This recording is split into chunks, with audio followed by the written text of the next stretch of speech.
Hello YouTube. Hello Twitch. Thanks for coming on by and checking out my VODs. It's been a little while, especially since playing this game. And yeah, this is the Crumbles Saga, and I am ZeronFI, or you can call me Zera or simply Z.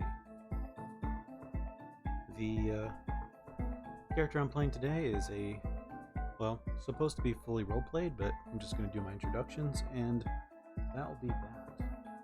I'm still trying to figure out how I'm supposed to talk to the YouTube crowds, but I'll get there. Not YouTube, but Twitch crowds. Alright, just messing with some things. Alright, now into the game. The last thing I remember. We traveled a decent distance. We just came from the slave pits not too long ago. I believe I burned my friends alive, trying to get them out. We took most of our time and spent it. We spent it in the sugar house.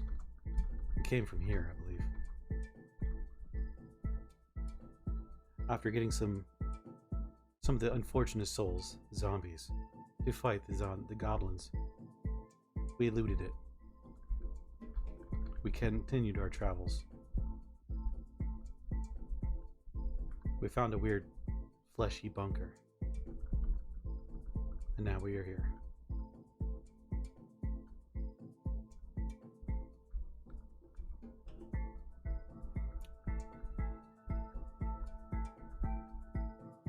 Now to talk to Donald Rodriguez. Gardener, apparently. Howdy. You seem new. What brings you here? Who are you? I'm a gardener from the PrepNet file. Who are you? I'm just a fellow survivor. Let's look at him first. He appears to be wearing a polo shirt, some cargo pants, a pair of socks, cargo vest, and no proper shirt. Well, polo shirt, I suppose. It's arguable if it's proper. He looks pretty strong and dexterous.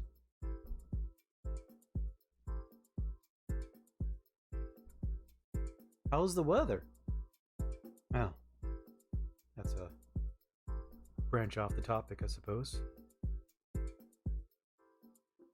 What is this place? This is the PrepNet File Orchard. We're a community of survivalists gathering resources to prepare for climate change. It left us better prepared for what actually happened the most.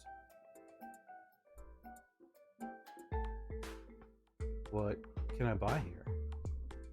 Here? Fruits and berries, maybe the occasional piece of farm equipment, which need crypto coins. Excuse me. Hey there. Crypto coins. Are you insane? There isn't any global internet now. We use so-called crypto coins for money here. They were a pre-cataclysm attempt to abstract money even further and create electronic cash. Now it's a joke because we use physical coins. Barter only gets you so far. And one day, we'll have that net back up. Ah. Okay. What can I buy here? Oh. Looks like the trade is hub coins.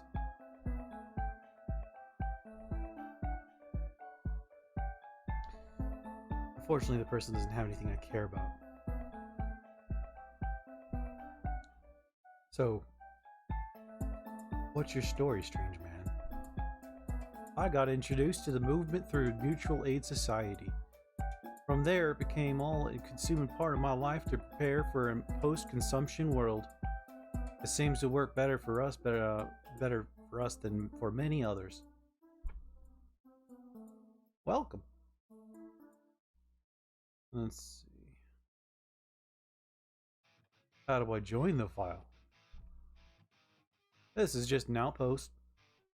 You'd have to find our main camp, and currently we don't want you to. I don't want to join your club anyways.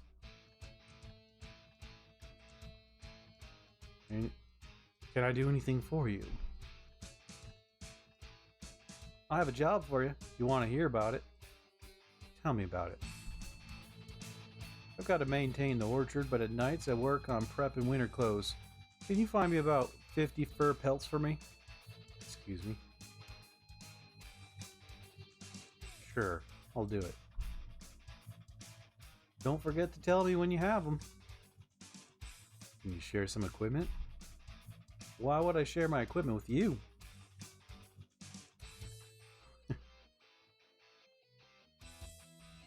And now thinking about it, I barely have social skills aside from intimidation. I'd rather not piss off the first living entity I've seen in a while. So, never mind. I'll be back soon. I will, however, go through your house. Walking into the house, I notice that this is lightweight metallic framing with insulated covered sheets. It's a prefab house, I believe.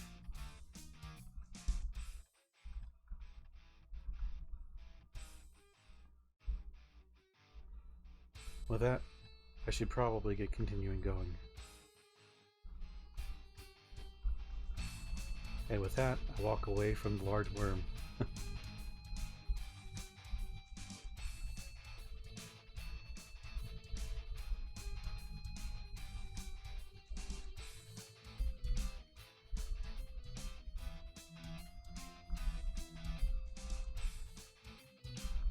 We continue our journeys.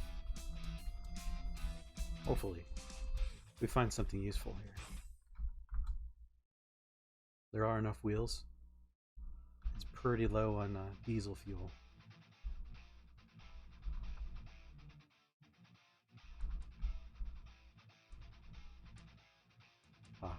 Unfortunately, it doesn't start.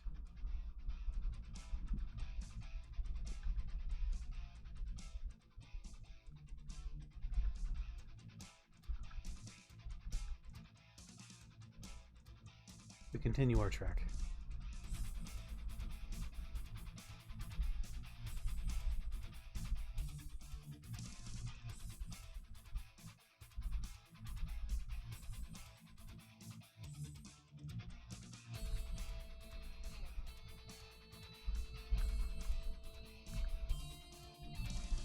Appears to have been a gunfight here.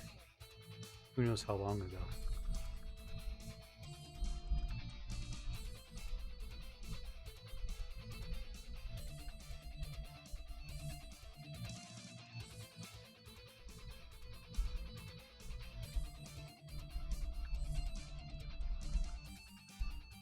Find a cabin. Hopefully something useful inside.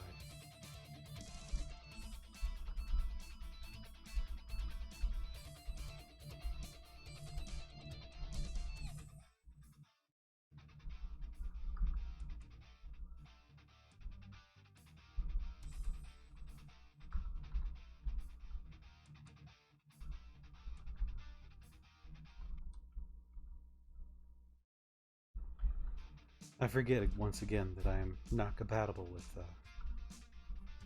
having vitamins. I ignore the character sheet. D&D's for nerds.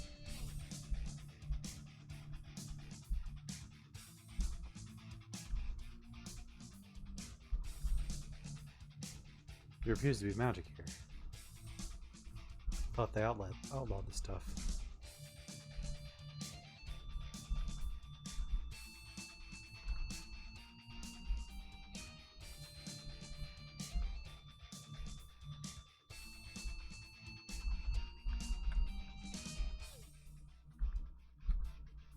Ooh.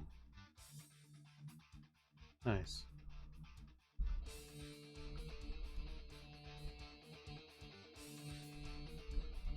Got 2 manuals I need to read as well.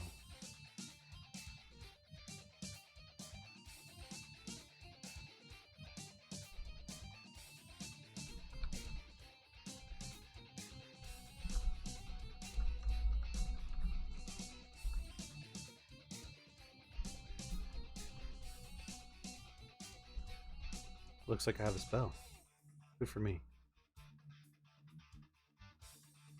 Perfect. Never have to worry about lightning. Well, less of an issue now.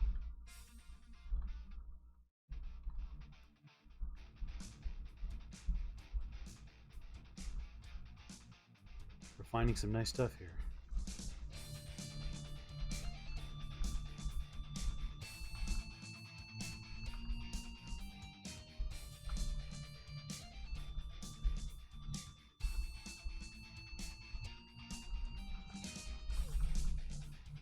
Oh, I think I dropped my ointment somehow. Huh.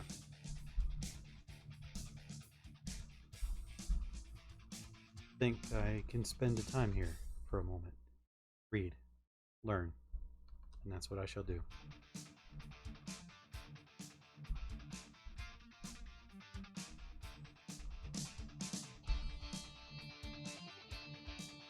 Learn fencing.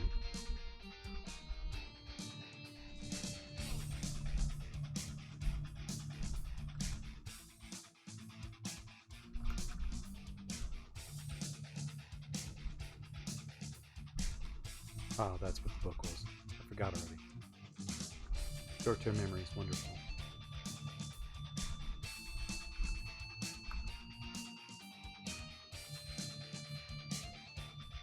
At time's flying by. Struggling with this book.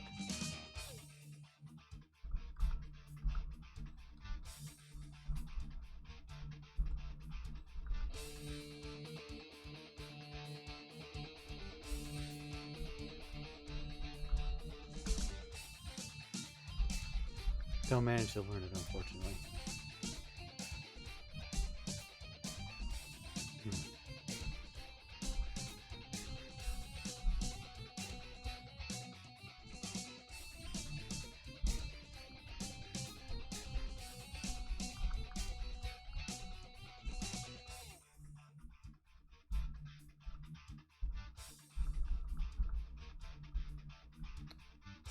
Let's move that in the correct location.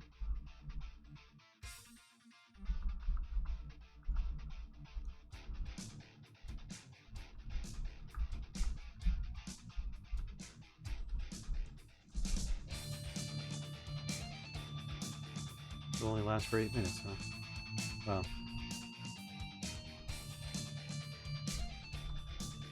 Hopefully that'll be long enough to finish this oatmeal. Or caramel ointment.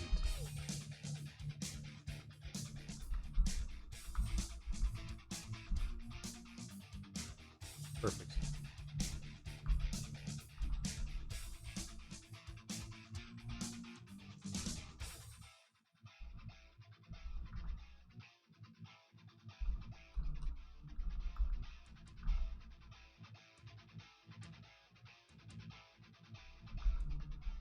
Looks like the fire is going longer than 8 minutes.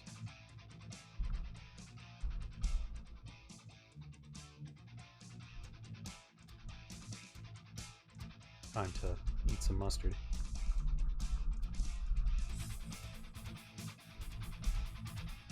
One of the few things I can consume in this body. And with that, we learn Taekwondo. Finally.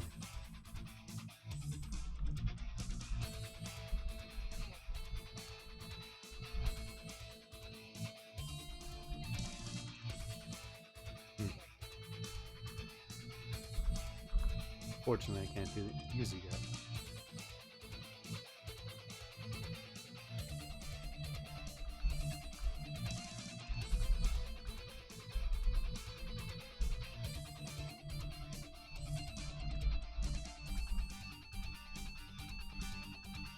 All right. What are the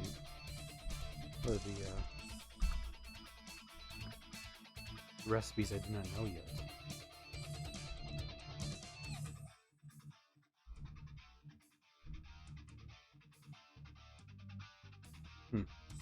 Okay.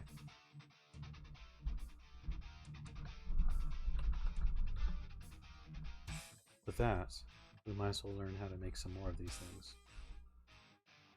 Caramel ointment, here we go.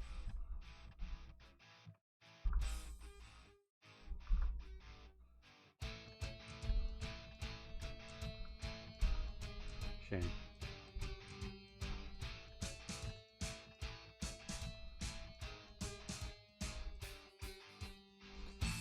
that, I think we should go to bed.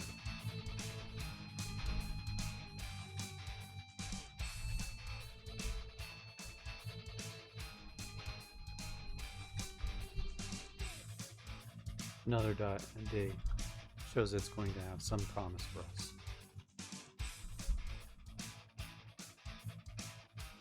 And wow, so much for that.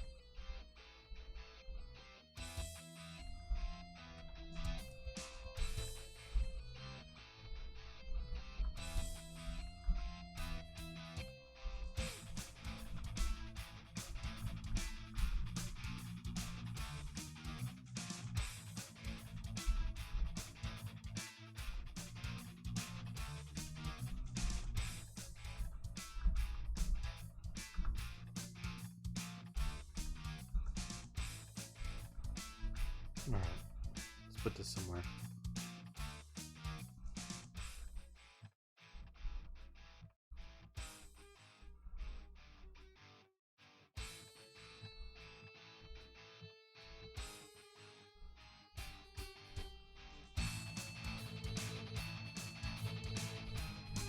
Look at what I want to drop. Remove. Get rid of.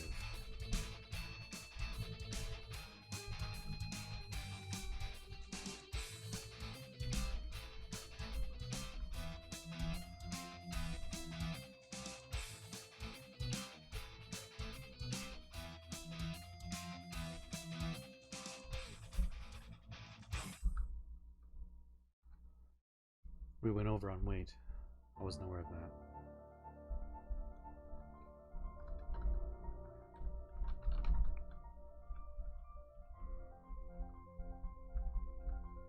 The caramel ointment weighs quite a bit.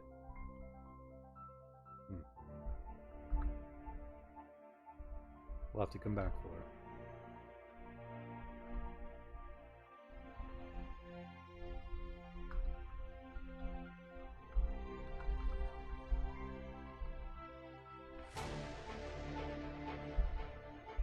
There's unfortunately nothing else I need to learn from these books. Let's continue our journey.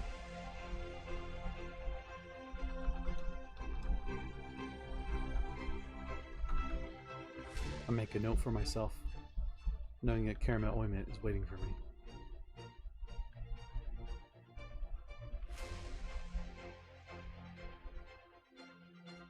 I just remembered. Did I actually look through the dressers? I don't know if I did. And I did. Not much clothes. With that, now we know.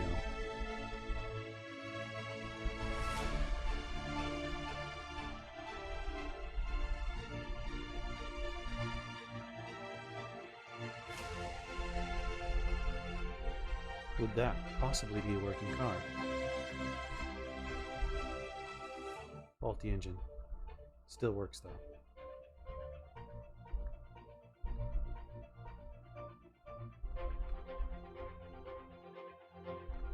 And what do you know? The vehicle starts up.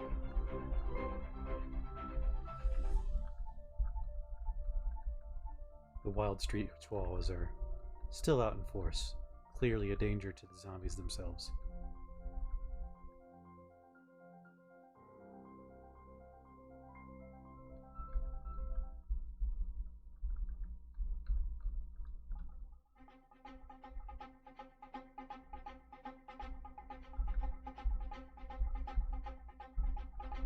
With that, I decide to turn around.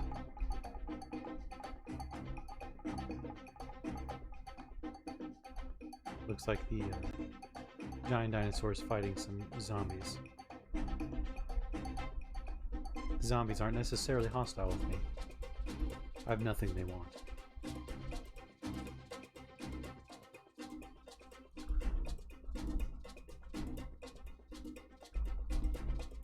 On the other hand, the feral humans, they still want a bite of me.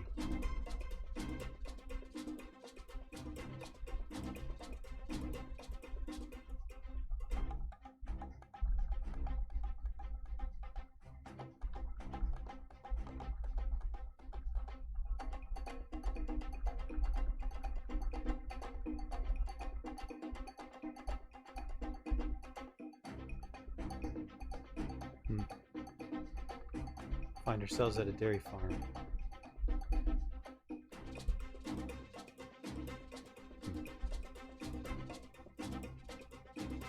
We can move on by. I decide to.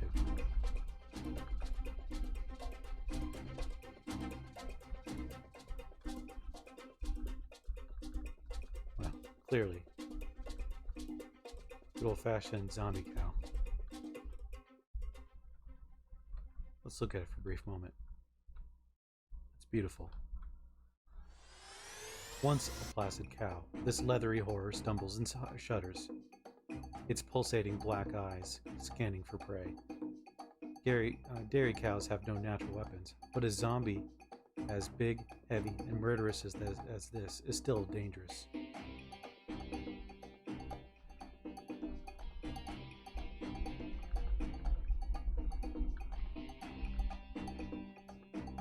I'd rather leave. This vehicle's about to die on us.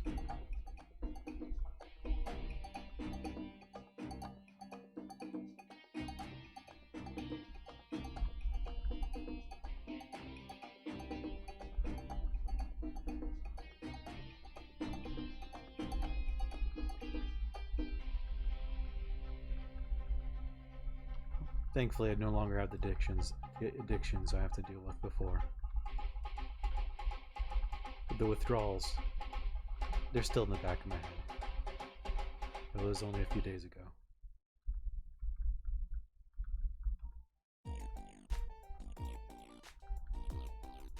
I'd barely survived it.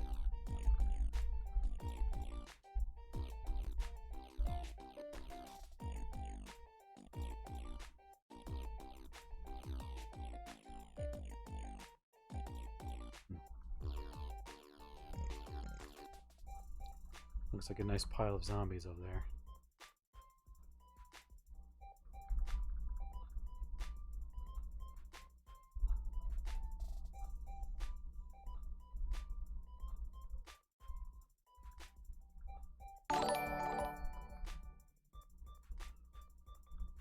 On the other hand, looks like they're not hostile with me.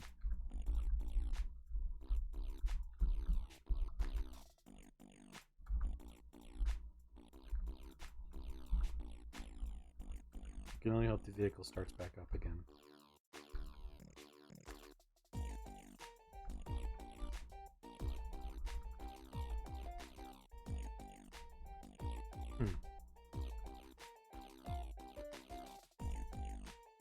See a nice rival in front of me.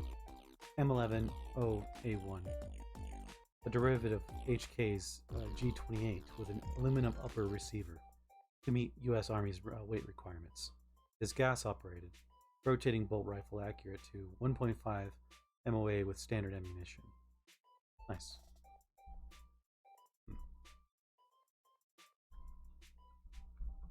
Can't wear it? No. What are the modifications on it? I believe adjustable stock, bipod, scope, and a suppressor. I can take the ammo. I'll come back to this in a moment.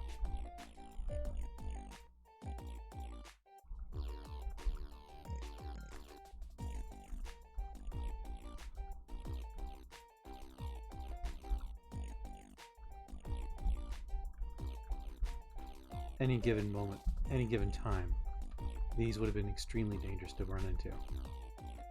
At least by themselves.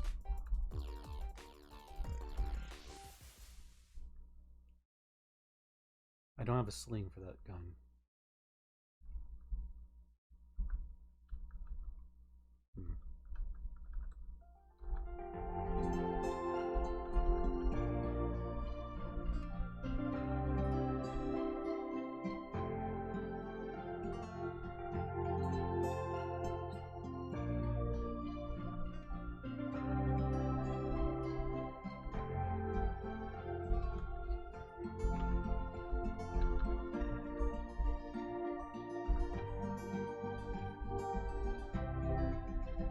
I'll compare the guns in a moment.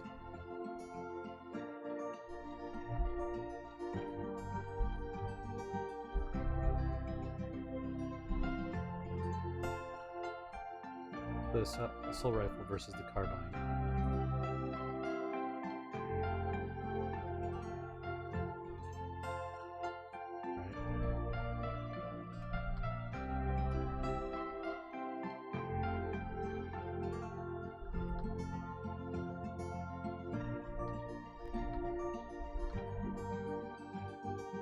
Can't quite use either of them. Can't wear them either. But I still have them.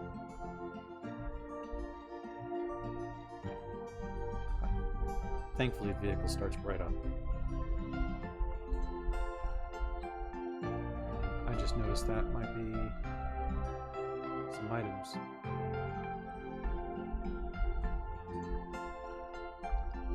Like both controls.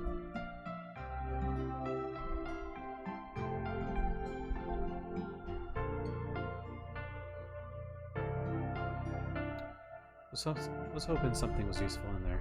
I guess not.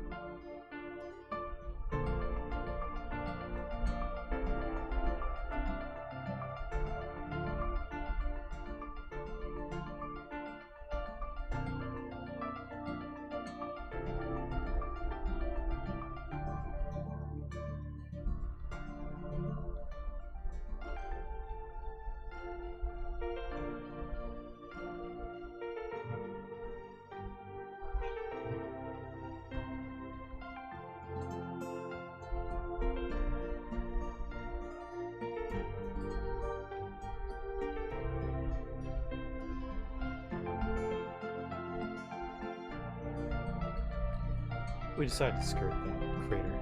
That would be a bad idea. There could be explosives and such inside. Thankful that we have a vehicle for once. Thankful we don't have to think about what we're doing as we run over a bush.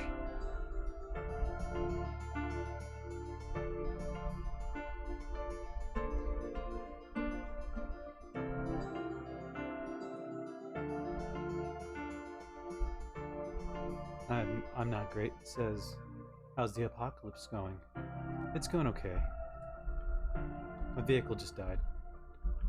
And I'm doing a full role play of the character, at least ideally.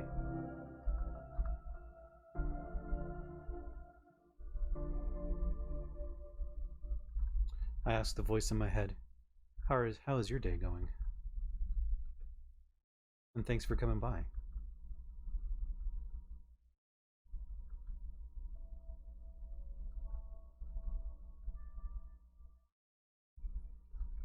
While the vehicle blind spots are realistic, yes. They're pretty good.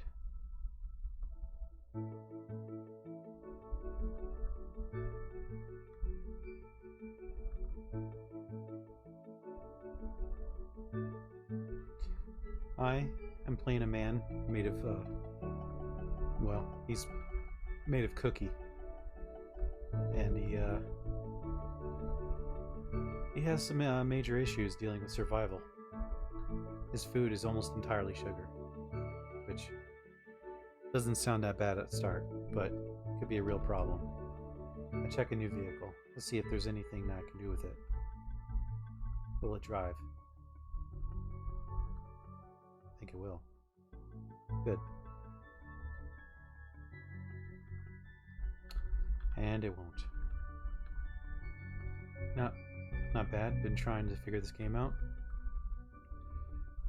Well, current character I'm playing is not exactly a great place to start, because he is a cookie man. But if you have any questions, I'm more than willing to answer them. Ooh. Yeah, such as, don't walk towards those things.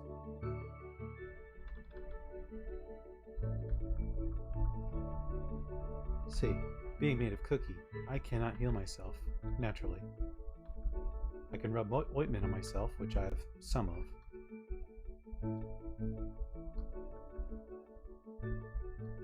So I'm skirting the entire thing. That would suck to live there.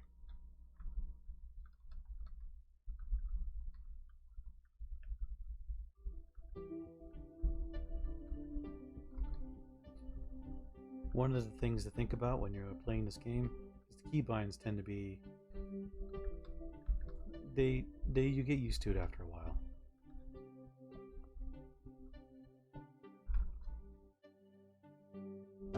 I am not far enough away.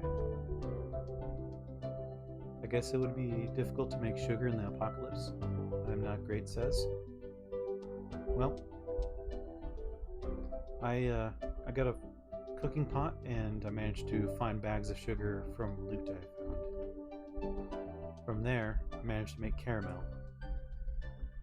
Due to how difficult the character can be, Crumbles learned how to make ointment for himself before he went out into the world. Otherwise, that would have been really bad.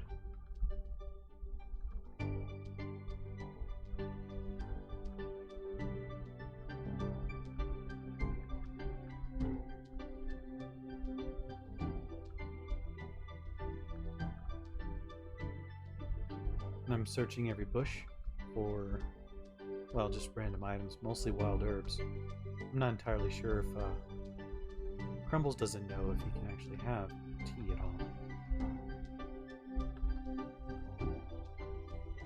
Mr.Crumbles here used to be an addict of every known drug known to man. Also, he was a gladiator in pits. He survived both of them.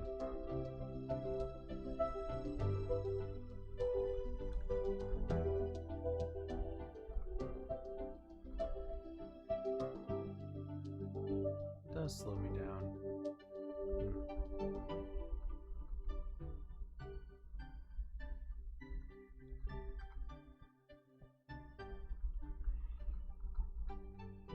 Taking a chance.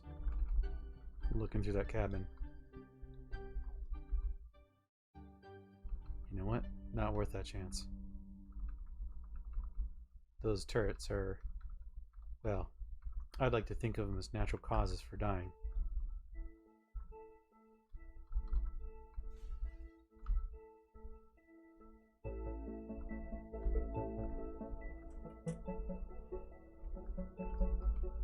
One of the benefits of being a man made of entirely sugar, well, most zombies have no interest in killing you, eating you.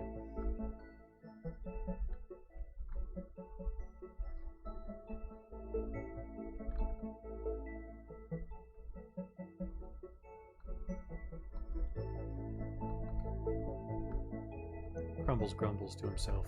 This place sucks. There's not much to grab. In the whole cabin, there's only a smoker and a butter knife. We move on.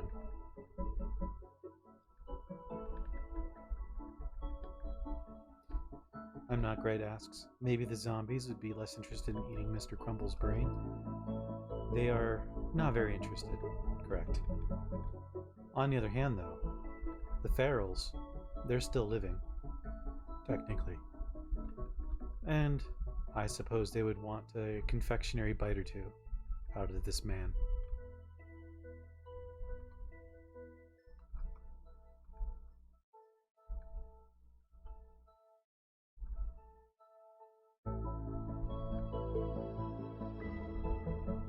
In this world, we also have beings of Cthulhu, giant dinosaur zombies, and various other dangers aside from just zombies. Such as that dinosaur nest there, the Gorgosaurus.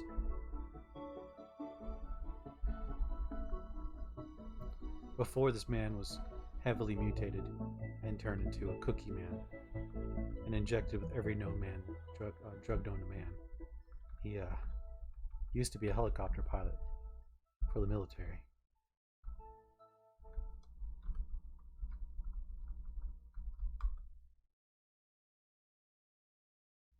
The distinct lack of wheels. Ferals? Yes, there are ferals. They like to throw rocks at you from a distance. They used to be lethally dangerous, but now they're just plain dangerous.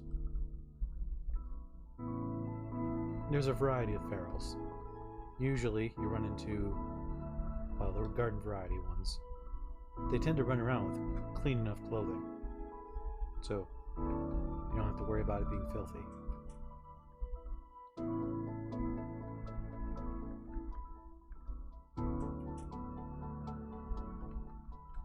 Crumbles thinks to himself, this house is kind of nice.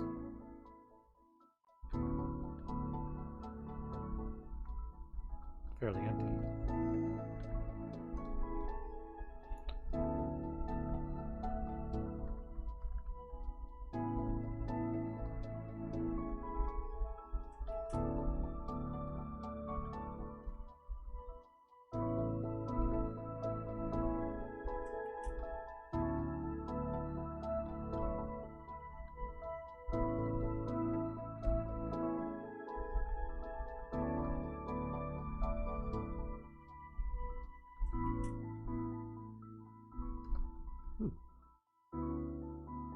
Crumbles grabs that, immediately drinks it.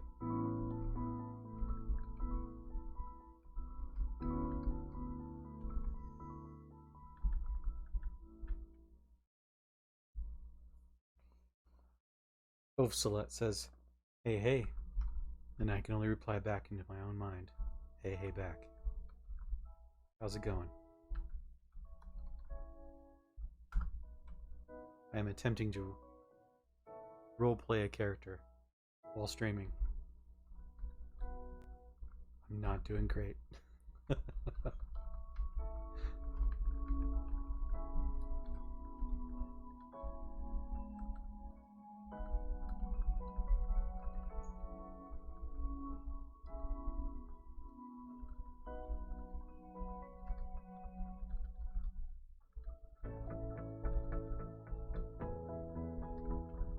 I kind of like this place. Huh.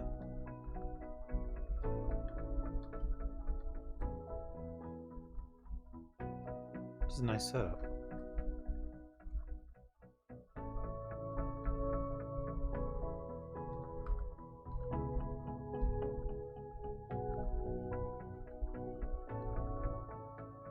Huh. Guess we can maybe tame one of these?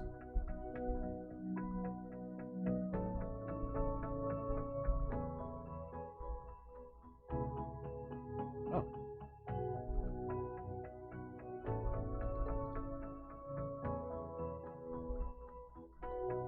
Right. Crumbles asks his crowd, the people in his mind, "What should I name this horse?"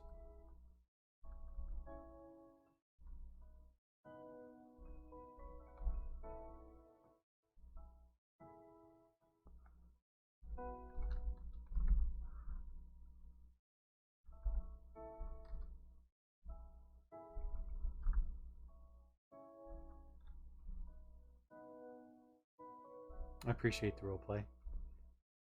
Thank you very much. I'm not great.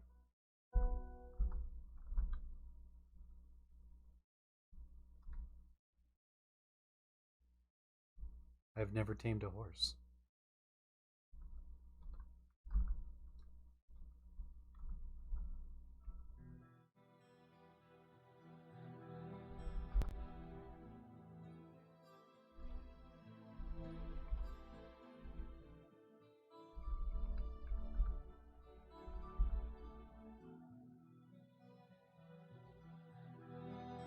How do you upgrade the big map to use graphics? So, this is going to be hard to roleplay. So this, you go to, in most of the versions of this world, this universe, you can go into, what was it, general? It's under graphics. So you go to options, you go into graphics,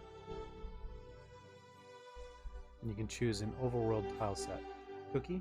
This one's retro days.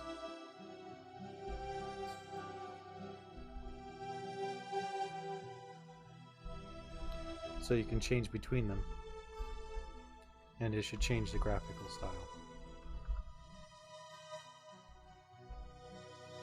Like so.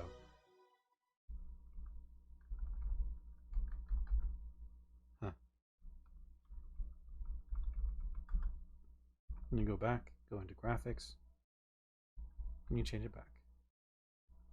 The graphics otherwise on my particular game is Undead People Legacy. That is something you have to download online. I don't believe it's part of the standard CDDA experience.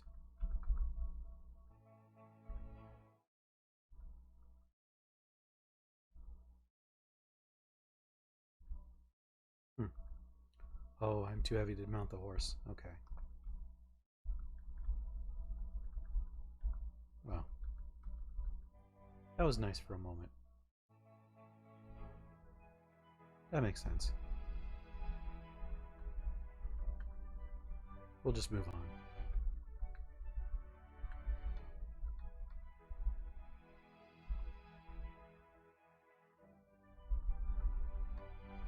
Oh, cool. Yeah, it is pretty cool. I'm unfortunately carrying way too much, and I don't feel like dropping any of it.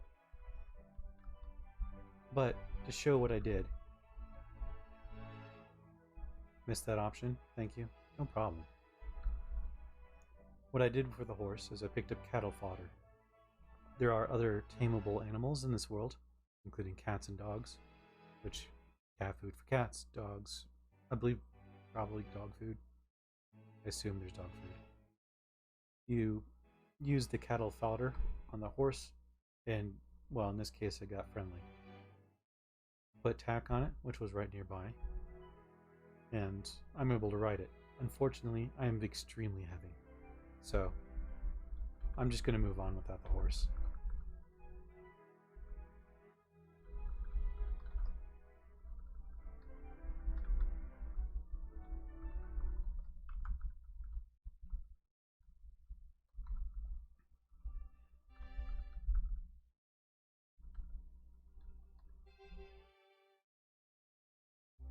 Huh.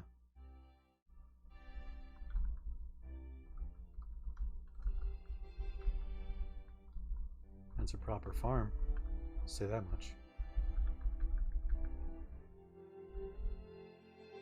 With that, we continue on. This place was nice.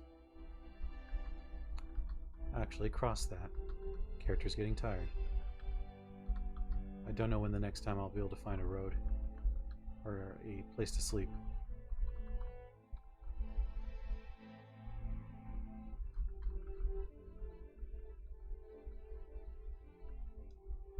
We go back to the main house, the one I originally thought was nice. We head upstairs. Usually, it's a safer spot versus zombies, though I don't have to worry about that anymore.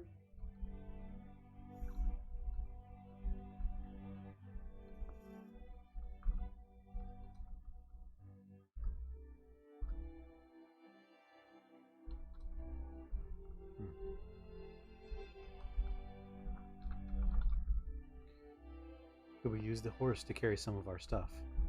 I believe so, but I'll have to learn how to make it follow me around. Or hitch it to a wagon? I believe that's possible.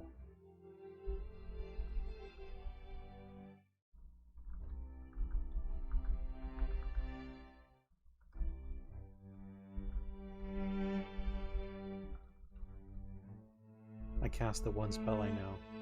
It uses my stamina.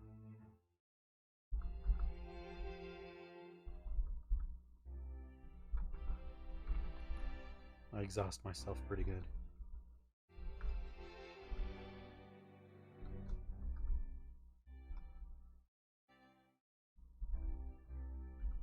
And with that, we go to rest.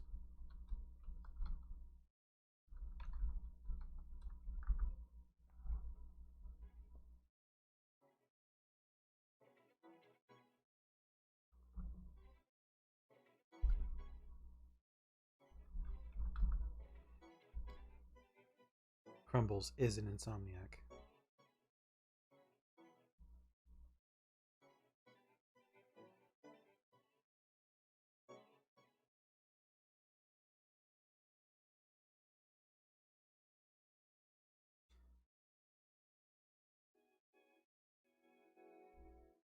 You have a strange dream about cats. Interesting. Seems to be a recurring thing for Crumbles. pound away the sugary treats.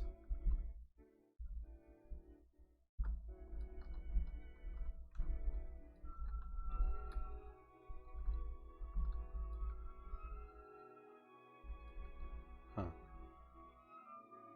Really need to find a new bag. I'm carrying a messenger bag, mailman's bag, and a literal blanket folded over as a makeshift sling. Inside, I have a variety of cardboard boxes holding my different goods. It's awkward.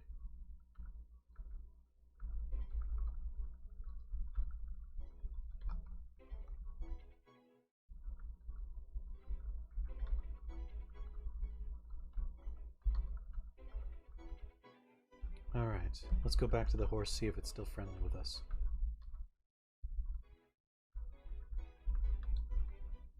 I am not necessarily sure if it's required to feed them.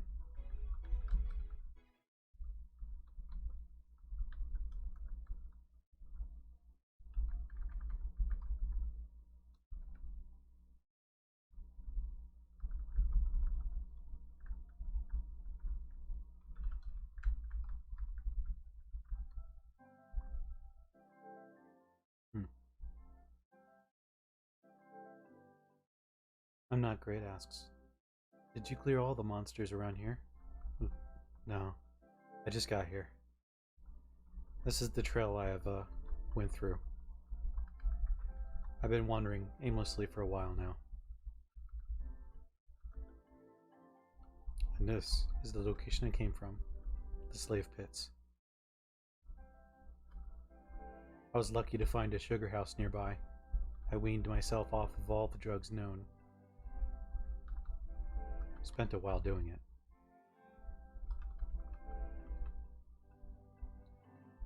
I unfortunately cannot find the other horse.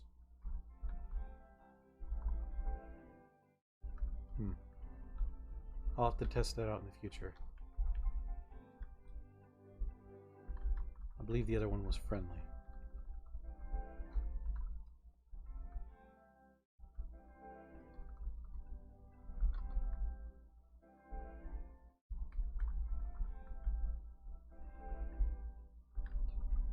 Despite most of the things that you can find from survival, Crumbles still pursues the knowledge behind it. Being able to turn around and find combustibles. Maybe feed other people that require food in general. But since we can't find the horse, we move on. The one that we made friendly.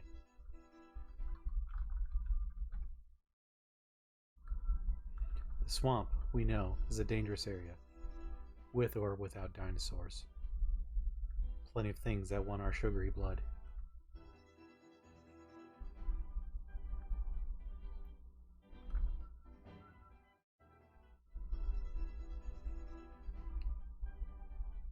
We ask ourselves, all the sugar we eat, are we cannibals ourselves?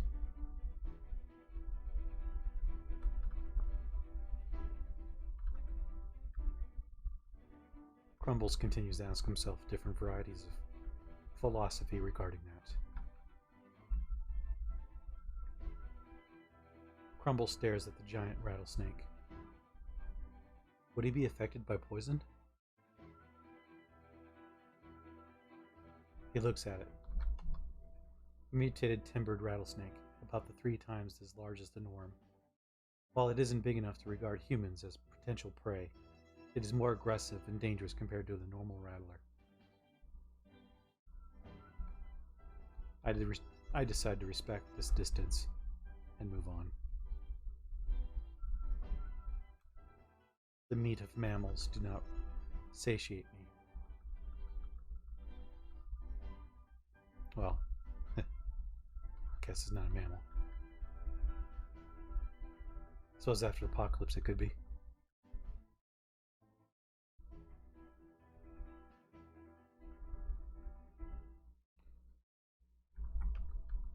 Whoa. Didn't notice that. The voice in my mind asks, can you tame animals with food? The answer is, some of them can be, yes.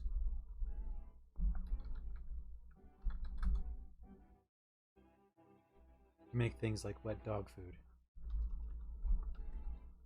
cat food, and cattle fodder.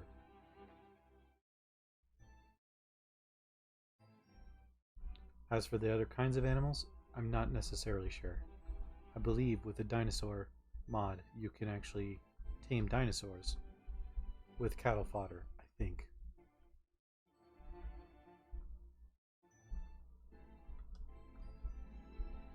I approached a cowboy.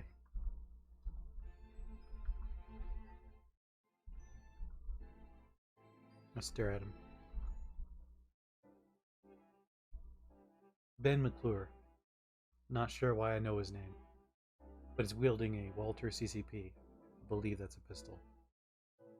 He's wearing boots, a pair of pants, some nice leather gloves, an unfolded poncho, cowboy hat, and a talking doll in his holster.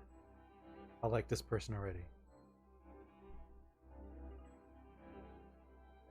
2 holsters? Huh. And a tool belt. That sounds like a lot of busyness going on. Currently, he's ignoring me. I choose to talk to him. Oh, hey there. My response is, I thought I heard someone. What are you doing here? I don't know. Waiting? Seeing if something happens, I guess. You do realize there's an apocalypse going on, right? Yeah, I do. So, shouldn't you be more concerned trying to survive?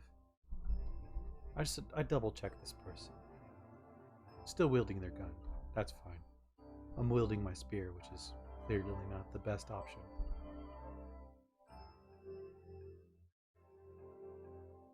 This person seems strong enough, obviously fairly dexterous. The voice in my mind says, can you tame a horse with cattle fodder? I believe I used the cattle fodder on a horse just recently, so yes, I believe? Unless it was cattle fodder I accidentally used. Pretty sure it's cattle fodder that worked on a horse. The only reason why I didn't bring it with me is the amount of time that would have taken to learn how to work with a horse. And also, I am too heavy to be able to ride it. But I did put tack on it so I can ride it. Didn't work. When I woke up the next morning, I couldn't find the horse, so I just moved on. Talked to Ben McClure. So, shouldn't you be more concerned trying to survive? For how long? Or for how long? You've seen what's out there. If we survive today, we'll die the day after, or the day after that. And if we live beyond that, we'll just see everyone we care about die. All of them. Might as well get it over with. Should have given him the Eeyore voice, I think to myself. What? So, what happened to you? Lived in a nearby town, normal life, 9-to-5 job. When it all happened, we ran away to find some safety. But there's no safety anymore, is there? Wait, we? I didn't leave the town alone. I arrived here alone. Tell him. Let's see. Crumbles thinks to himself, which one should we say to the person? And I will drink. A through E.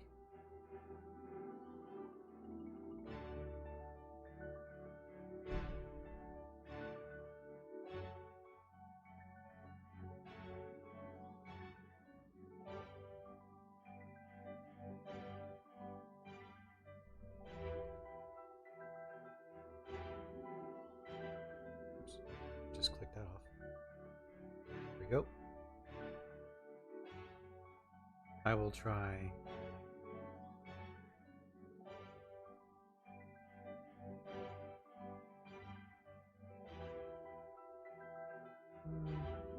No one gets out alive. Always been that way, so we keep going. I mean, I guess. That's a start. Yeah? Would you like to come with me? I don't know. Maybe? Maybe give me something to do while I think about this. I will. Let's get going. And with that, we have our first companion. Cowboy wielding a pistol. That can never go wrong.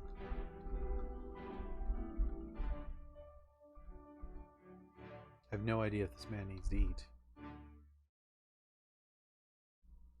E seems good. I'm not even sure which one I decided on. I should have waited a little bit longer. Sorry about that.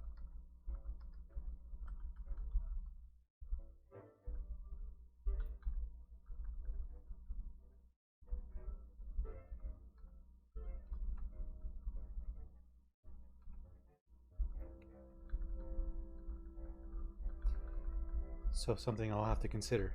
I am made of sugar. He is not. He will, if we see some zombies, well, they're going to want to eat into him.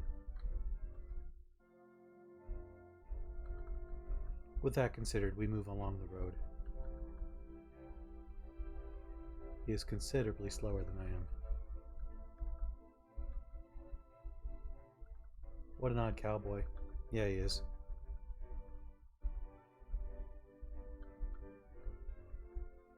I feel like I just told him the most nihilist thing and he's like, oh, that's fine.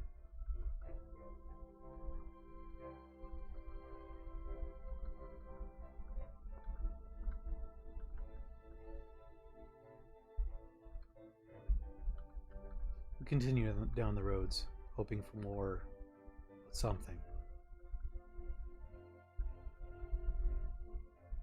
A car, maybe. A spare gun that we didn't just leave in the car.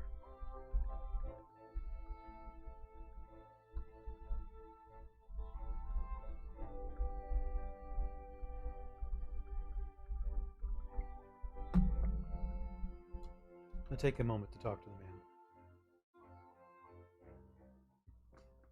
He's like, sure, what the heck, let's travel for this with this sugar person I just met, right?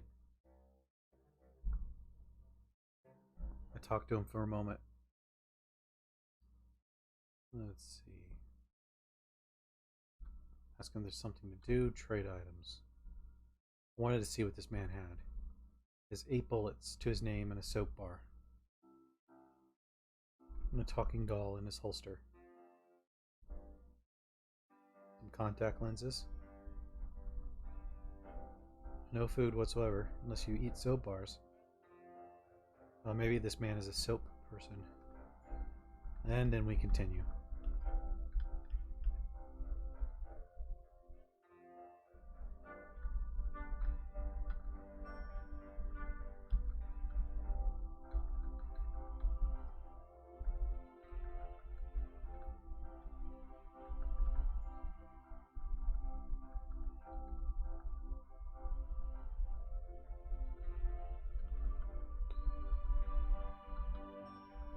Crumbles asks, a voice in his mind. So, how far have you been able to get in this game?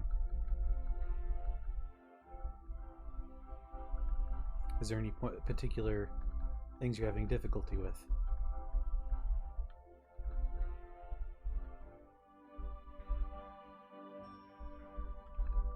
Crumbles prefers to avoid the portals.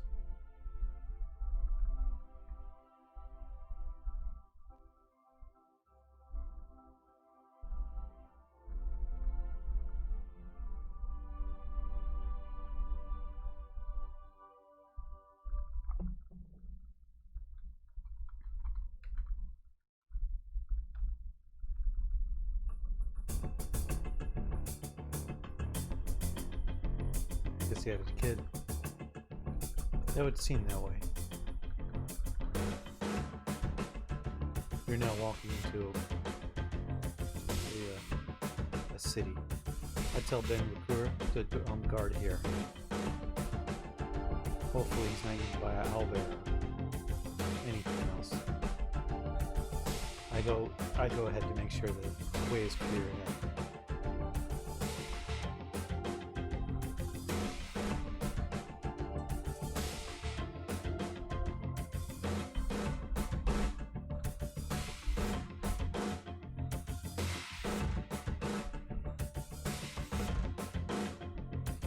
nice pile of ketchup on my knee. Proceed to pick up the ketchup and mustard. Despite being made of sugar, apparently I can eat those things.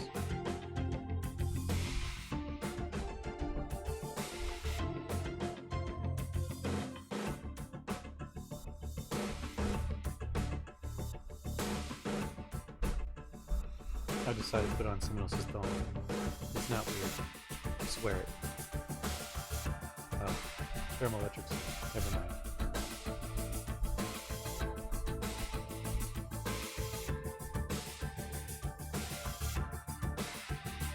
Probably been messing up by trying to loot houses on day one.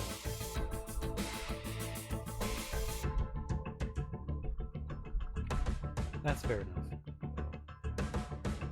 Usually, the earlier you loot houses, the better, but getting yourself some skill for fighting is paramount.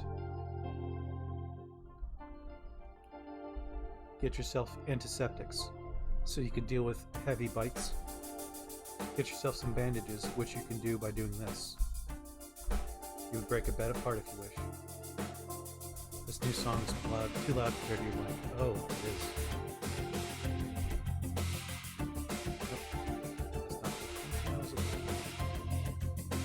Looks like it helped that.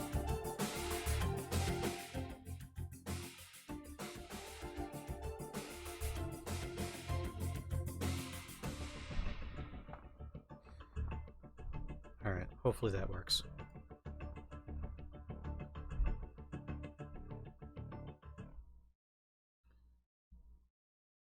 Now look at this new pile of stuff. Unfortunately, nothing that calls out to me. But with this, I broke the bed apart. Got plenty of rags. With rags, you can make makeshift bandages. They're not great for healing. They don't benefit my sugar person, but on the other hand, you can use these to stop your bleeding. It's pretty important. And it does help with healing to some degree. They're easy to make. Another thing you can do is make a cudgel.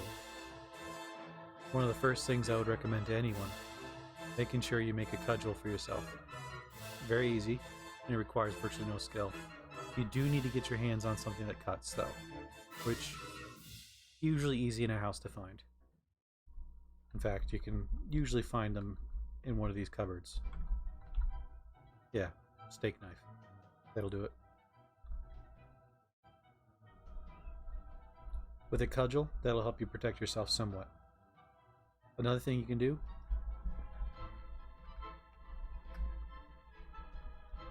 is make nail board traps. If you're in a safe location, safe enough, you can break up the furniture. You can get different nails from different pieces of furniture, along with wood. Nails are the important part. You can put a nail board trap right out the window, such as right here. And usually better with a singular window, like this one. And what you do is you put the nail board trap before the window, and as you're waiting here, zombie gets walked across the nail board trap, hurts itself, not much. Goes through the window, and if you watch my movement, you'll see it's 71 moving back and forth, 56 moving up and down. It's 71 going onto the countertop. So that is a massive movement loss for zombies. They're not parkour experts. So they'd be slowed by walking on a nail board trap, walking through the window, and that should give you a couple rounds to smack away at them. And to answer your question, to just smash your bed, yeah, it works pretty well. You can also deconstruct, but that's it takes a little while. Yeah, nail traps, cool. Yep. Another thing you can try to do, if you have the tools, is you can make yourself a knife spear instead. Some people love these. They are a reach weapon, so you can stab somebody from a distance instead of being right next to them.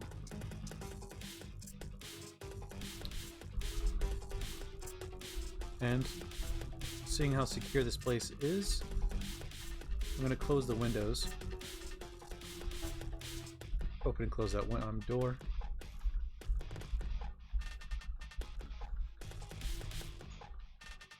I'll bring this person here once I find out what's going on.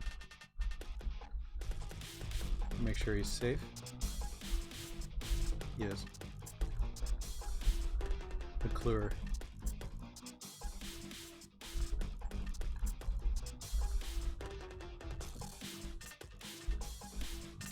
Formless runes? I don't know what that is.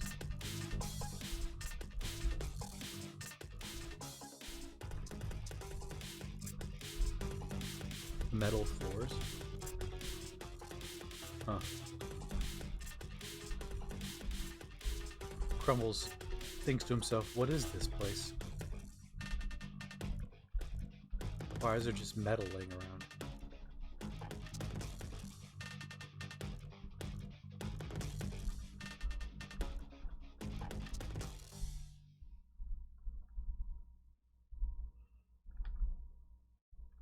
That feral human will actually attack me.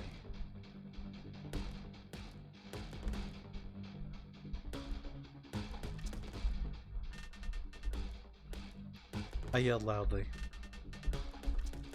demanding their attention.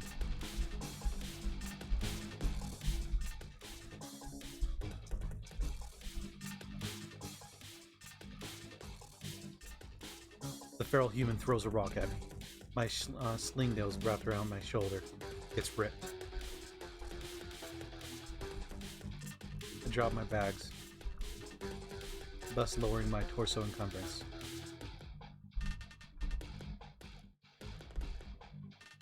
I look around the corner. Feral human stares in my direction. I stare directly at it. It's the only thing that's hostile with me at the moment. It chucks another rock at me.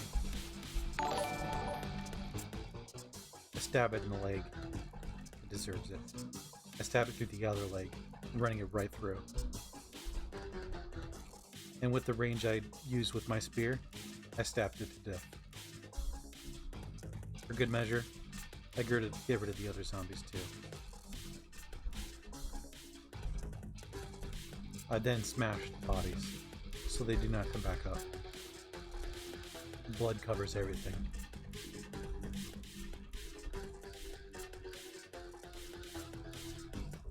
Would have taken a shower, this character, or some sort of bath, if I wasn't deathly afraid of water. Water now kills me.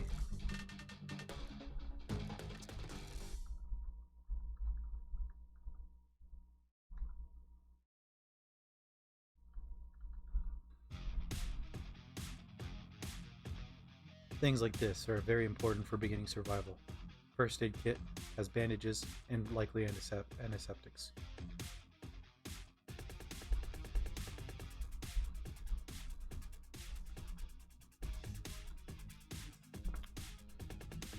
If you ever get a wound on your body and you're bitten deep, on any body part that turns blue, or hopefully not green, if it ever turns blue, you can actually use a antiseptic on that body part and hopefully cleanse it. That's a good spear. It is a good spear. I found it early, so I got kind of lucky.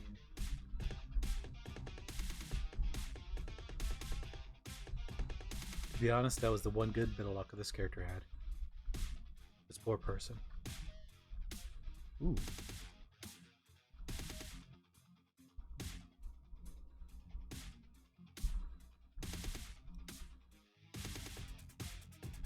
Note that for some foods, they do not have an expiration date. So, maple syrup, molasses, forest honey, if you're ever desperate, you can use them as food. Forest honey is a good one. It even quenches. It makes you happy.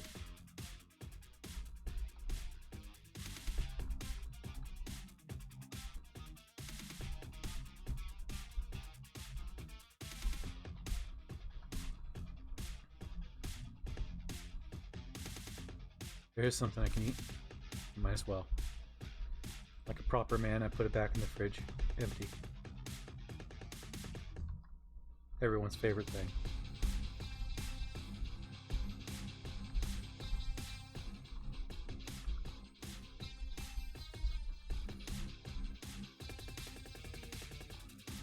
Is it normal for the first aid box to vanish when you open it? It shouldn't. It should remain a box of some sort. I don't know if it'll say first aid, but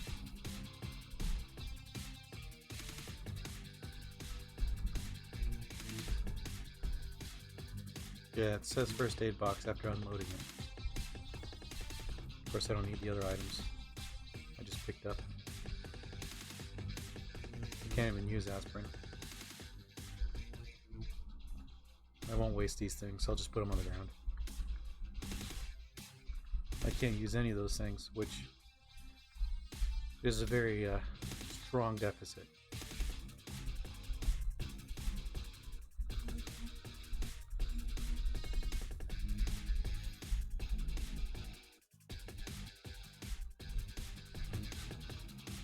By pressing Shift V in my case, I was able to look at the enemy.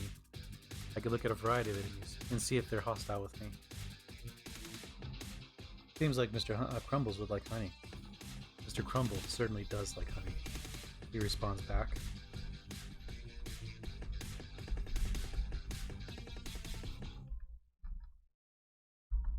Oh. So, what you're looking at here is I'm able to raise my strength. I'm going to show what I have for my world mods. I'll go through it real quick so everyone knows where I'm at. Oh, well, that's useful. I think that's standard. I have Sekernam going. Well, maybe it's because I'm running the E version of CDDA. It could be. Experimental does do weird things. This version is a little older, so I don't know where Experimental is at this point. We got Sekernam, which adds new zombies. Roleplay off at this point. Sekernam has new zombies and some interesting blood-related stuff going on. It's really neat. Arcana magical items goes well with magicalism. They both add magic into the game and magical items in general. And a whole lot of other creatures. So it actually, despite the ease of life some of the items add, it actually adds some really, really dangerous creatures into the game. Blaze Industries adds some more, I think, vehicles and creatures. Crit adds creatures, possibly vehicles, definitely equipment. Then you can see the rest of these. Most of these are self-explanatory. I have the mod for tea leaves, and that makes the second character that can't even use tea leaves in most cases. Dino mod, which definitely is dangerous for this character. And they do turn into zombies. Crazy Cataclysm, standard for Cataclysm as long as you put it on. It adds some of the old stuff back to the game. It's kind of neat. Threshold allows you to start the game as a Threshold mutant. So you could be like a spider person or something like that. My Sweet Cataclysm is the mod that is premiering on this character. Adds sugar creatures and it's pretty cool actually. I think it's neat. Stats through kills and stats through skills. Raises your stats based on certain things. Disable NPC needs seems convenient. It is pretty convenient, yeah. Otherwise they'll be like taking food from you and using a lot of calories. And often they don't seem to gather the food for themselves, so they'll probably just die. Probably why it's standard right now, because the AI is a little harder to program for that regard. But these two mods make it kind of like a JRPG or just a different sort of RPG in general. You can get stat points based on leveling up. And when you level up your skills, you get stat points as well. Whenever you use these will make your character pretty strong. So I started this character with 8 on all stats. So as you can see, he's got 12s right now. because he's got some skills in certain things. This is a mod that one of my friends made. It doesn't do way too much at the moment, but it's kind of funny, I think. Oh, it allows me to... No, that's the wrong mod. It allows me to disassemble biotic plus stuff, but it doesn't affect this character. Aftershock adds more vehicle stuff and monsters. And this useful helicopters, I could take apart helicopters and make my own. Something I plan on doing. Standard game, you cannot take apart helicopters without ruining them. With that said, we're raising our strength. Now we have a 13. Because we gained enough experience to gain a level.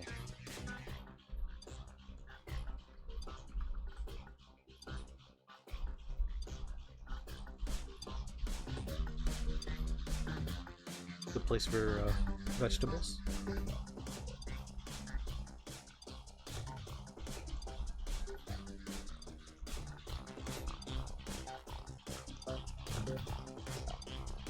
Guess I'll take the sewing kit.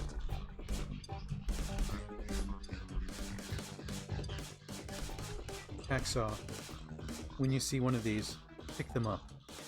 Crumbles knows how important these are.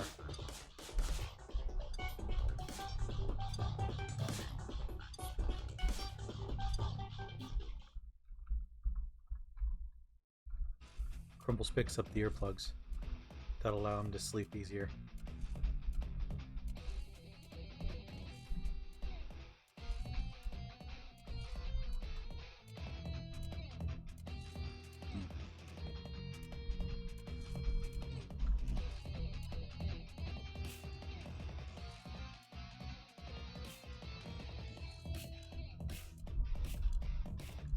Given the limited bag space we have, we move on.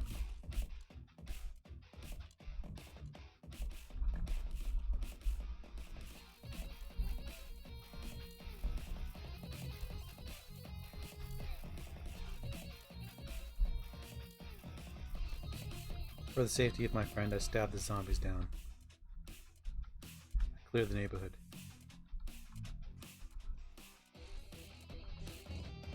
Technically, the zombies can attack me. But it's only a chance thing. More like wailing middle of nowhere.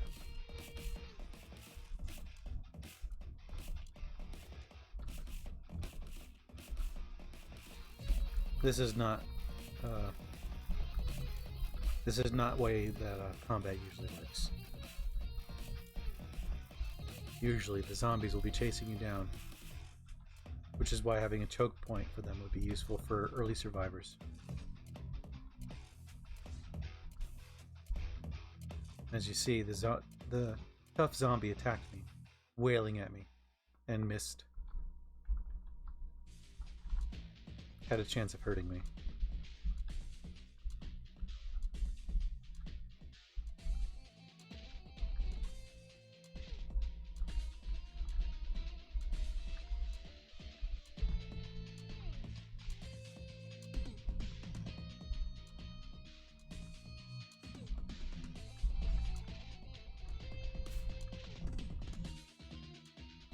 I move on.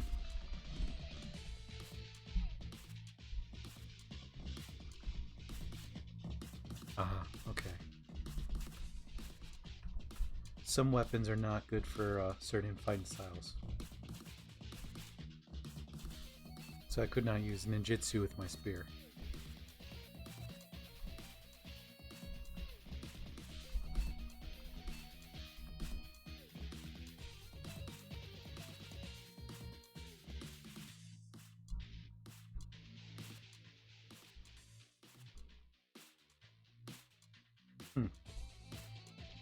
I'll work with that.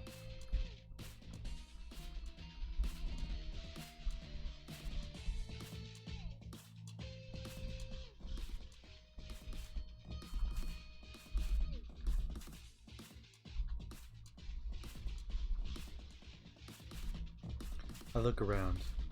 Crumbles doesn't see anything that he cares about at the moment. Sees a nearby house, proceeds to go through.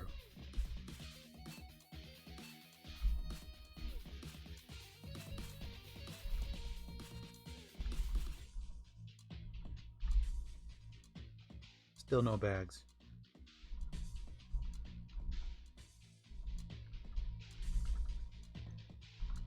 I get desperate enough I can make my own.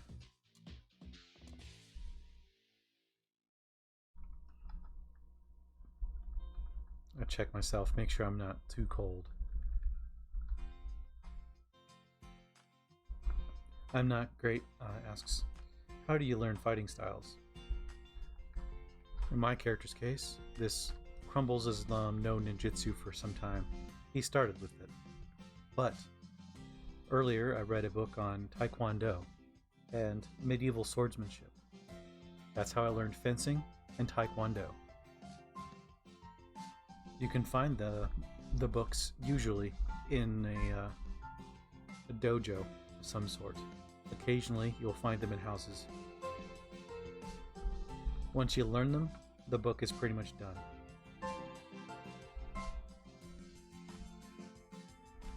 Seeing that I see some lifeblood here, I grab the sugar.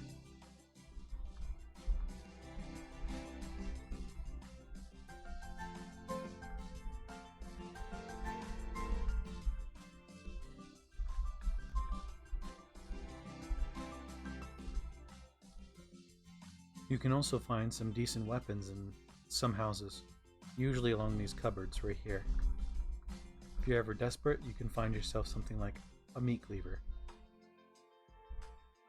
I swear I saw one a moment ago. A chef's knife is not bad either. Oh, there it is. Not a bad weapon. Though, usually, you want something with a bonus to hit. But, in a pinch, this will do.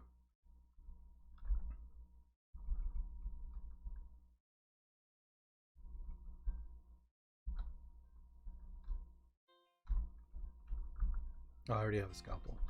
I don't need the X-Acto knife. The reason why I picked up the X-Acto knife is you can dissect things.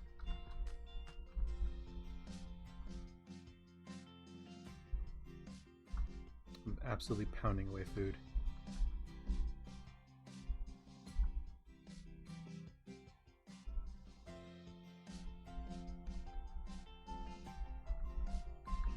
Something I'm not sure about. I don't know if Crumbles worries about thirst.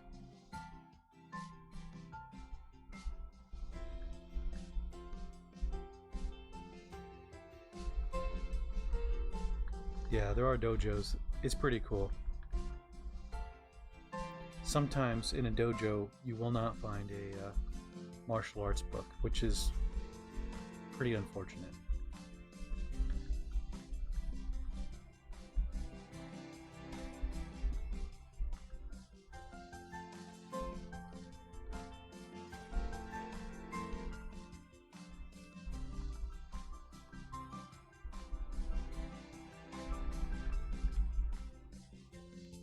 We see an ankylosaurus zombie.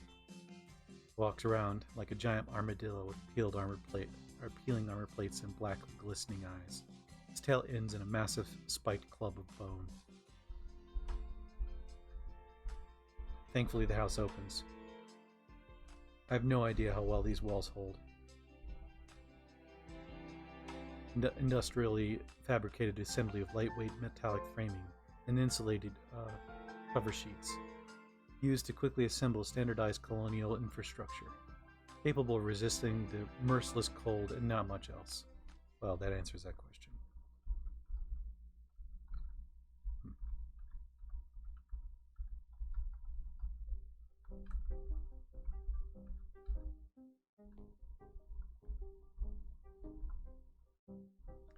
Tea leaves. I'll be back for that some other time. I'll grab the sugar though. I pour it into my other container.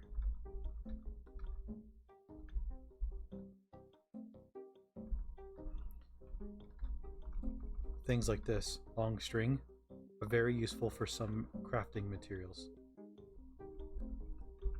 I grab the flashlight.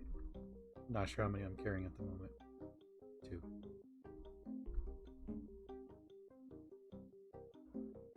I'm Not Great asks, do you spend a lot of time reading early on or focus on looting more? It's a mix for me. If it's related to fighting, I try to get that brought up as quick as possible. The better you are fighting, the less likely you are going to get hurt. Anytime you're in a safe location and you're not trying to entertain a crowd, and you're pretty well stocked for food, go for it. Do the reading thing.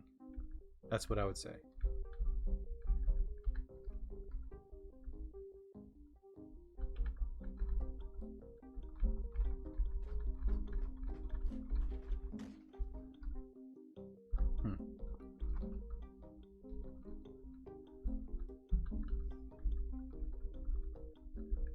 A nice enough house, I suppose. There were chairs, well, we'll say they're mounted on the wall.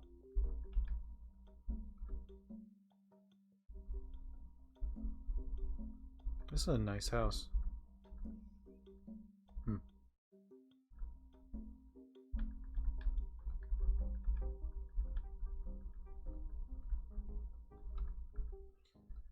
So my recommendation, depending on how bad off you are, say for instance, if you were a prototype cyborg, you probably want to learn about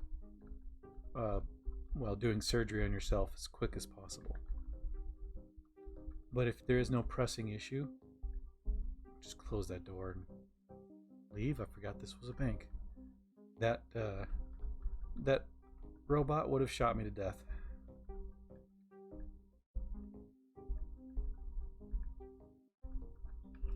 But if you have no pressing issues going on, my recommendation is just to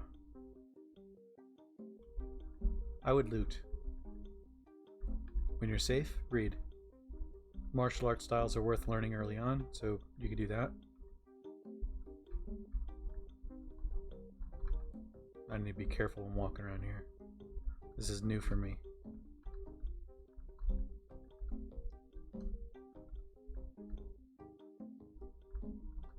I need to make sure my stamina is decently high, which I'll do that now. So what I'm doing, I'm pressing capital X. Crumbles looks around the corner. He sees nothing dangerous. He proceeds to continue with caution.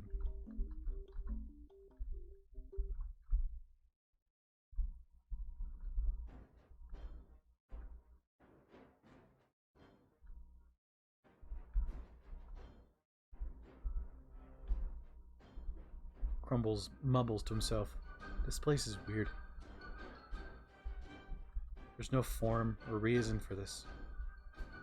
Why are these structures around? I've yet to see any dangers.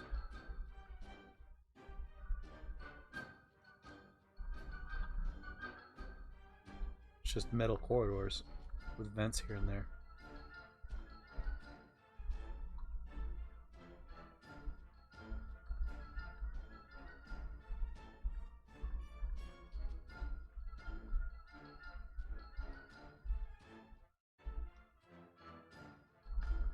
That's something new. From the mod Aftershock, I see a frost-maddened human. Blue irises cover the entirety of the eye. That's interesting. What happened to this person during their deep freeze? I'm Not Great asks, can you discard any books after you read them once? Yes. When they are gray, let me show you. Well, that doesn't help because I can't read at the moment. It's too dark. But let's say this is dark, gray like it is right now. You can pretty much get rid of that book. You can even use it for fire if you want. Weird music fits this weird place. Yeah, it does. If it's blue, that means you can learn something from it. It might also have a recipe. It usually means you can level up your skill as well. If it's yellow, then it means there's a recipe in it and you haven't learned it yet. It will likely mean that you're going to be carrying the book around, or you scan it into a e-ink pad, or like an iPad, or a smartphone. The pad is usually better. but smartphone and pinch. And if it's purple, that means you can't. There's something that's you can learn from it, but you're not good enough to learn. So with that said, that covers most of it. And if it's red, that means you haven't even read it at all. I'm gonna go pet my kitty for a moment. Hi, lady.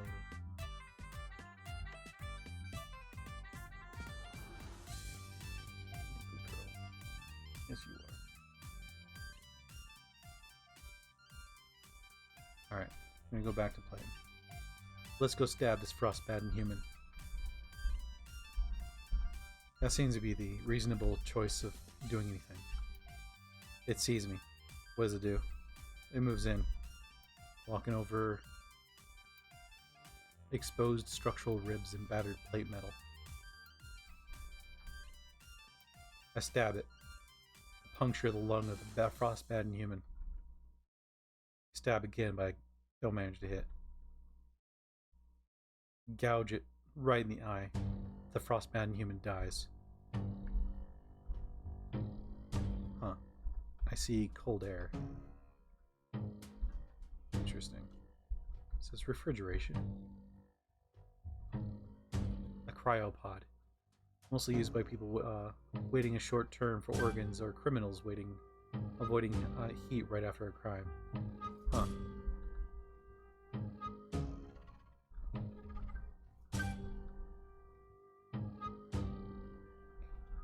Well, let's get out of that spot.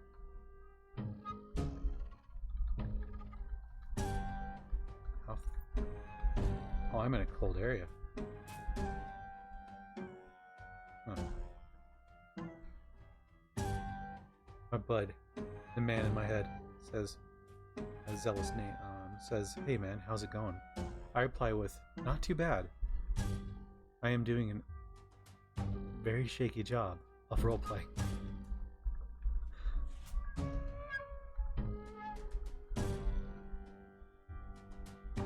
I'm having fun regardless. I'm in some strange ruins. And we made a friend with a cowboy that we left over here. We're trying to clear out some area.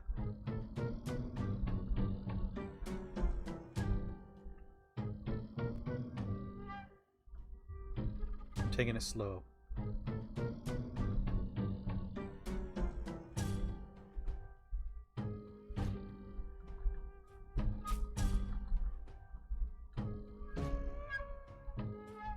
If I wasn't careful there, that frost area could have been really, really cold. That could have started causing me frostbite really quickly.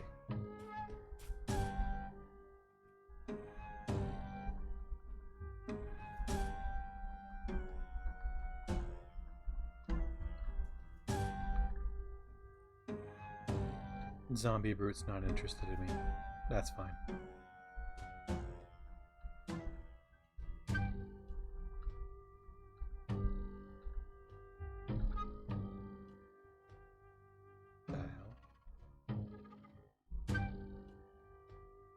This is a Mox 4 regenerator.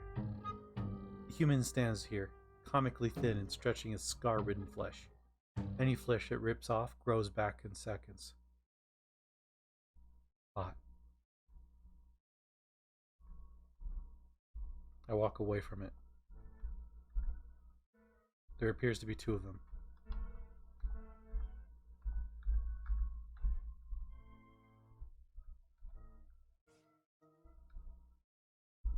I'm stabbing it, doing minimal amounts of damage.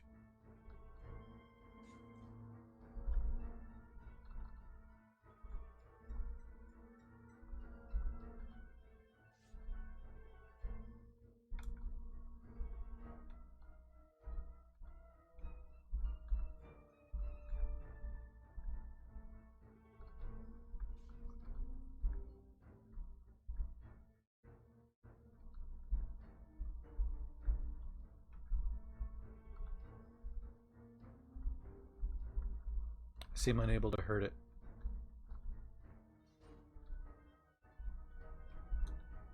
Purposely stabbing from a distance.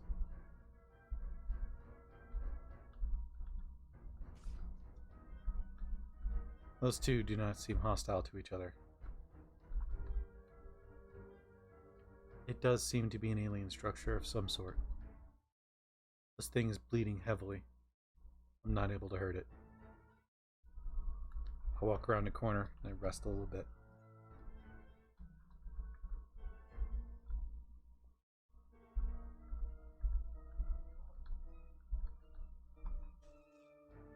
Look at my skill. See how well I'm at fighting with these weapons. I'm decent enough.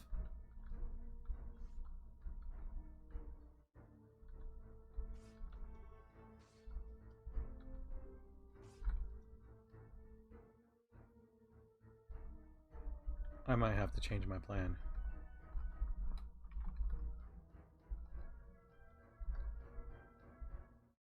I might not be able to hurt it.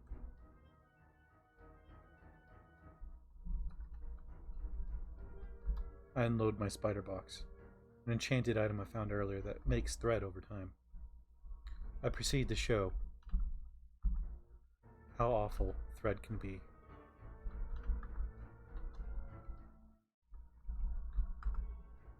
This can be done with almost any other flammable object.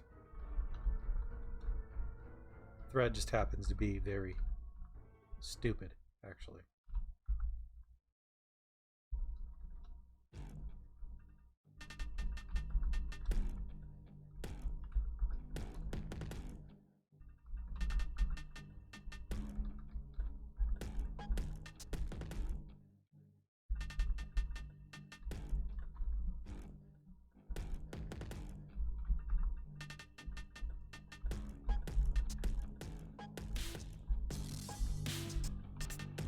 With that, I'll light it on fire.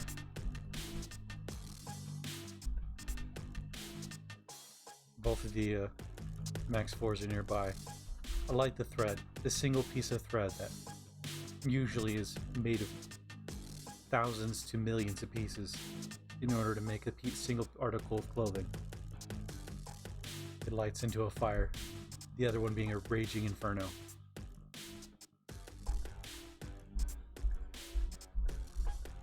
Doesn't care. Huh.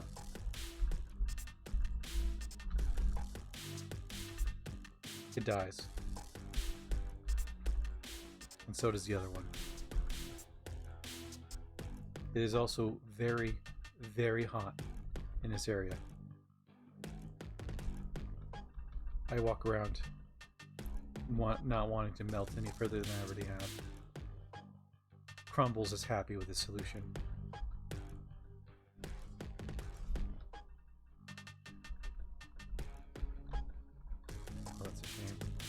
Filthy.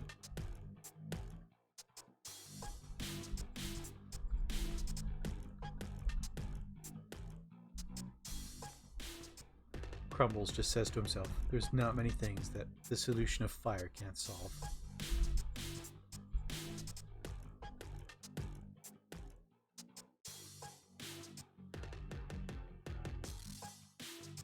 Huh.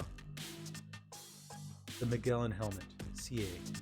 The high-quality helmet of the Magellan exosuit, adapted to handle the freezing but breathable air on Celis 4. In addition to its life support functionality, it features a minor augmented reality UI overlay and a retractable gold-plated visor protecting its glare and UV light. Although it's not armored as such, it's strong enough to handle minor blunt impacts. It says that, but then we look at it and realize this isn't too bad.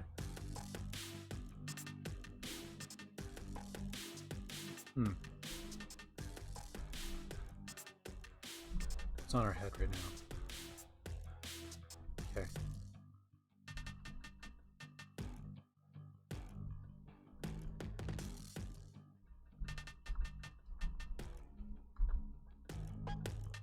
Now we're looking like a biker boy.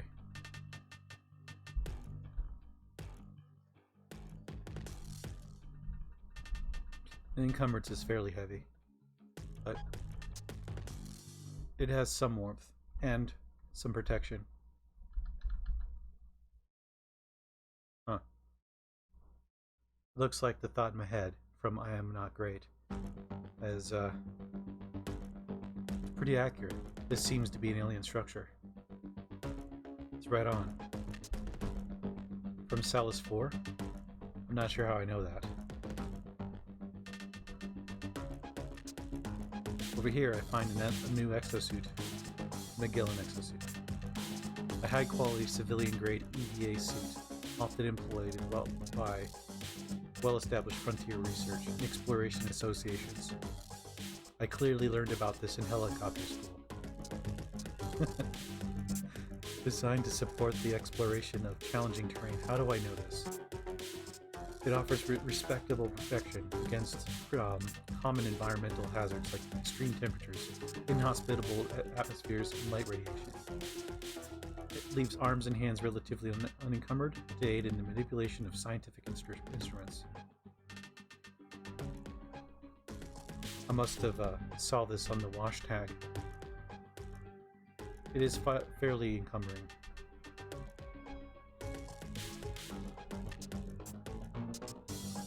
Very protective against fire. Doesn't mean it's actually protective against fire. It does say Nomex though. Alright. Can I just wear it? Oh. Oh. I have a tail, therefore I cannot wear it. Oh, that sucks.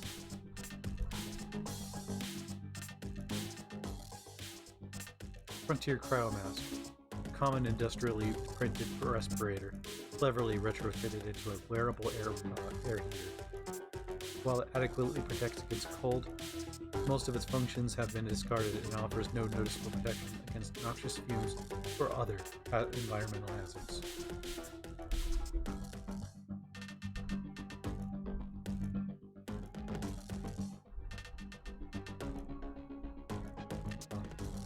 That's a shame.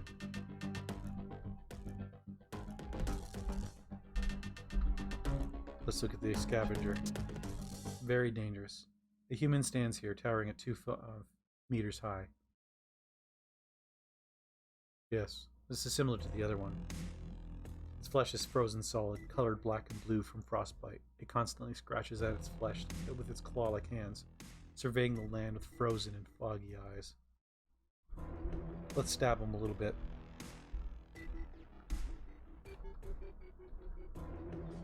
It regenerates.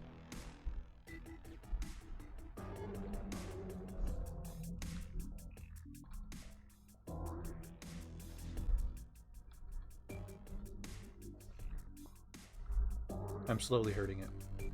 Perfect. It's standing there for some reason, which I'm okay with. Oh.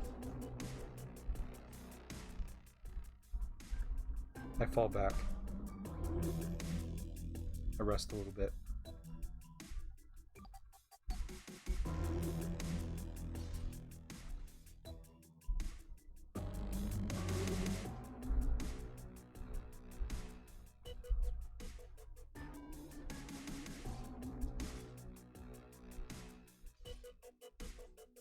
Proceed to stab it over and over again. I am faster than this creature, so I'm able to retreat back. It unfortunately regenerates, unlike me.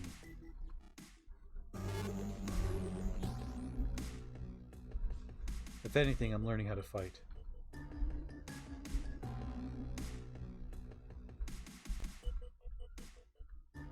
That was a pointless door.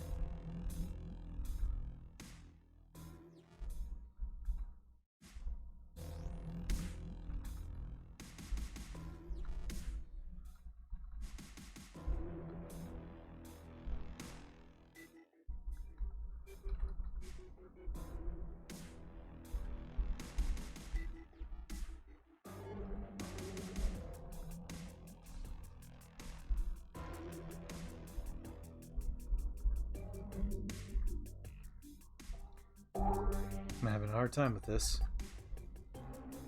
The other one's bleeding pretty good. But it doesn't matter since they regenerate enough. I'm close to earning a little bit more skill.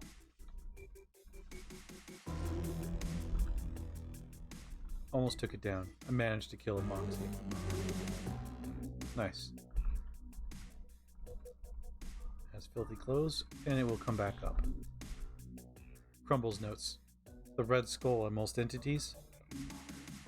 With this graphics pack, by the way. I'm not sure if it works with all of them. Notes that it will come back.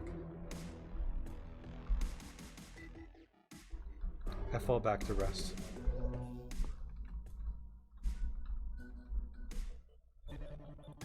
With my skill of piercing weapons increasing, my ability to deal damage is more than likely suited.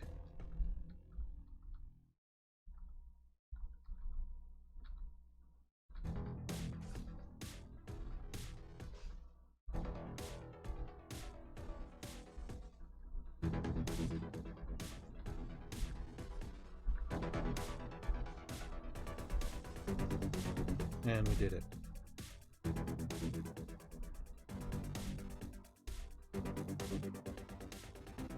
Shame.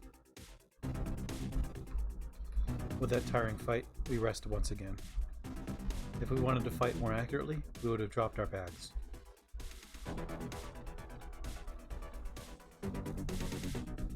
Note that we are encumbered. If we drop the bags, we are far less so.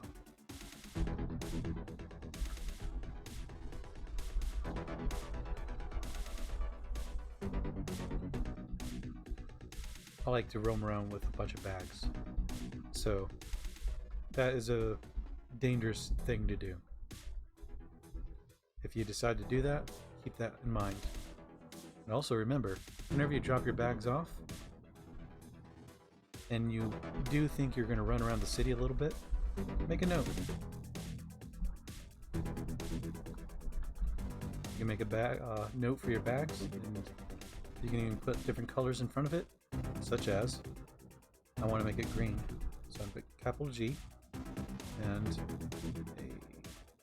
a semicolon, and it should make it green when I walk away from the square.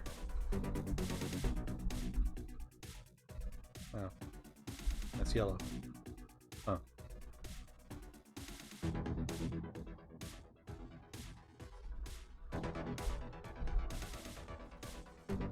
Really? Oh, that's the glyph. Right. Alright. That was the letter. This one will change its color. Perfect. So, you can get pretty detailed with your maps. With that short instruction, Crumbles continues on his journey. Searching his runes. Maybe these runes have the answer to his problems, his questions. Why did this apocalypse happen? He also considers the fact that it's not going to answer anything.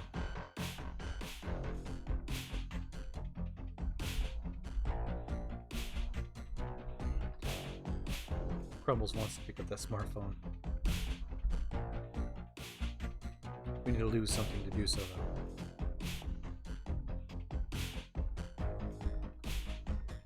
Really?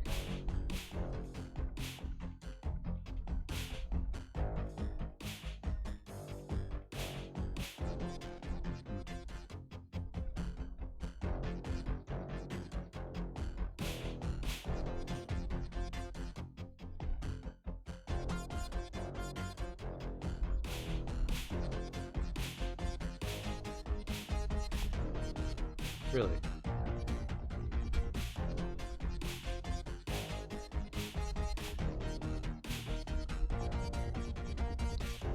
Now we pick up the smartphone. What you can do with the smartphone, you can store books, amongst other things. What I like to do is play music. It keeps your morale up. You'll see in a moment, while I did enjoy some Toastums and vegan gelatin desserts, music's going to climb up there. Keeping your focus up allows you to learn better and faster.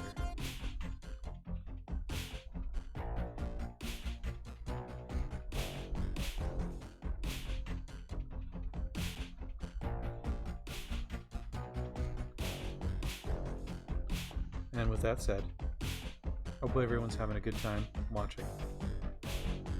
Crumbles thanks you, and if you are enjoying what you're seeing today, please consider following the channel. If you really like what you're seeing, please consider subscribing.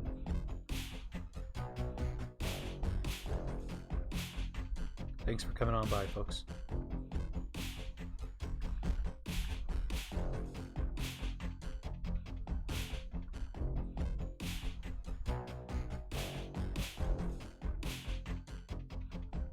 And there's a tulip growing on the metal. Neat.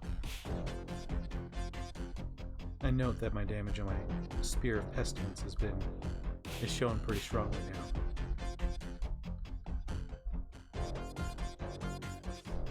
I need to be careful. The spear is definitely not something I want to break. It has other functionality.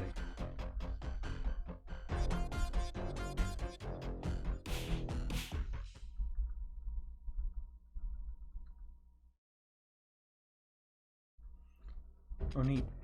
Didn't know that a phone was useful, that useful in the game. It is. It works really well as a music player.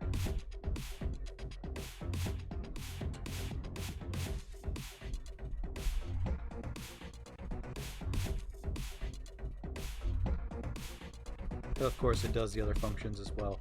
Recharging it is difficult, though. Okay, I thought we had a hand grenade. Guess not.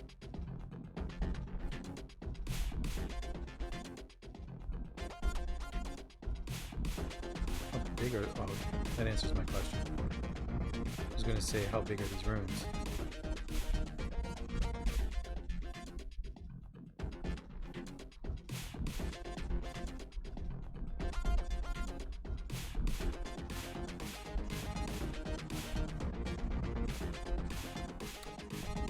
Crumbles remembers he needs to make a note for his friend.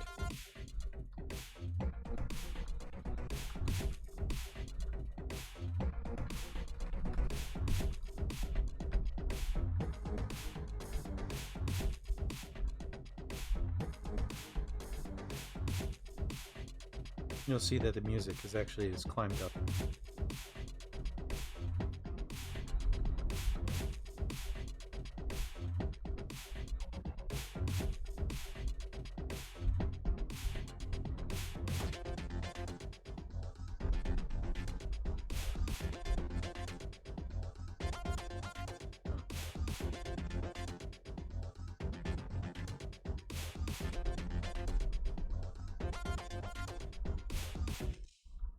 You'll see that the fire made by the thread is still raging.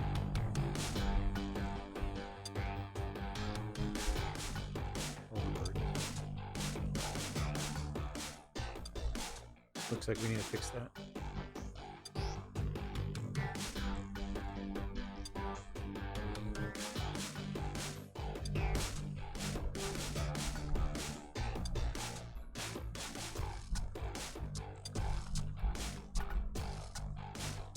That's not quite enough to drop off the weight.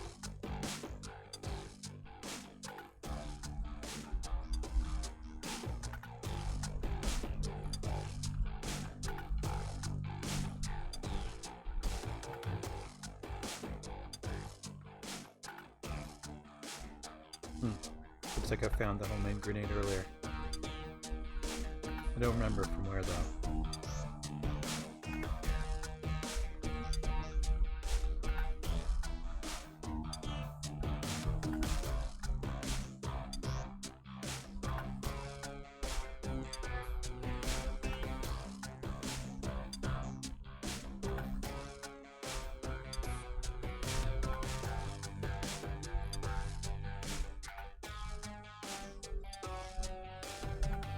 He looks around cautiously, knowing that those dangerous mutants were around. Zombies? Whatever they were regenerating.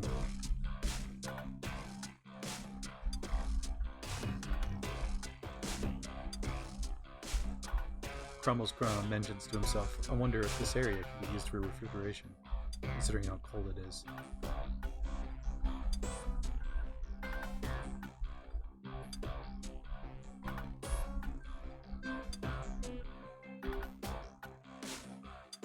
He's greeted by a frost-maddened human.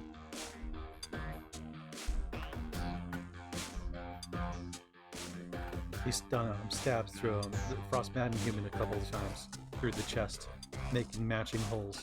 Hopefully the final one will finish him, and it does. Maddened human just crumbles to the ground. This room is cold. Frost-maddened human bashes my right arm. A sustained damage. I swing wildly and miss. It's been a while since I've been hurt. And the human misses me as well. I stab him in the right eye. He deserved it. Frostmaddened human misses me from the temporary blindness. Well, permanent one eye. With that, we finish him off.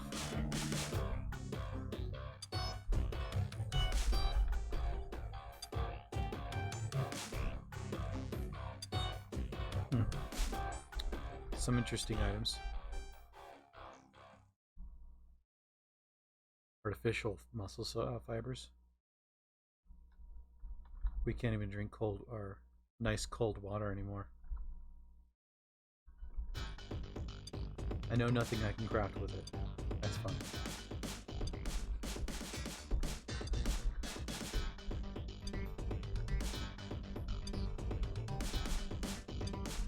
That finishes this area off, I believe. Some more houses to do.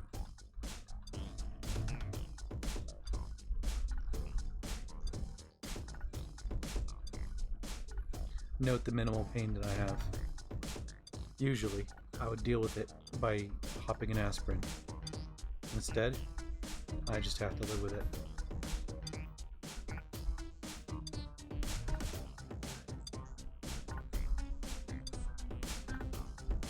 The damage will not heal itself.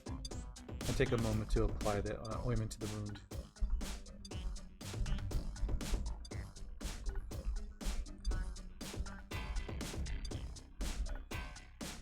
Interesting.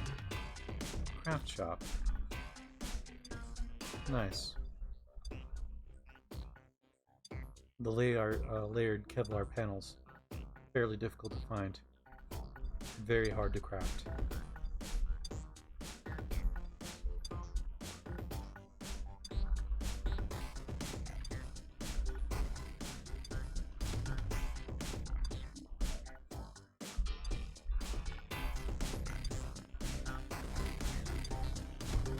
Next door looks like a pottery shop.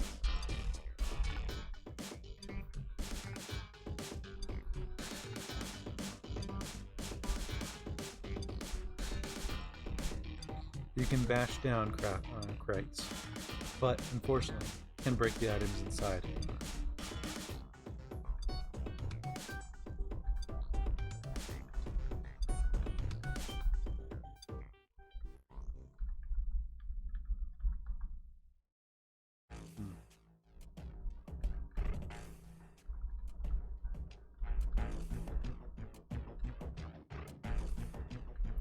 Crumbles finds it weird that the apocalypse has started thanks to the zombies being infected by melted tires coming off the vehicles. While not technically true, still funny.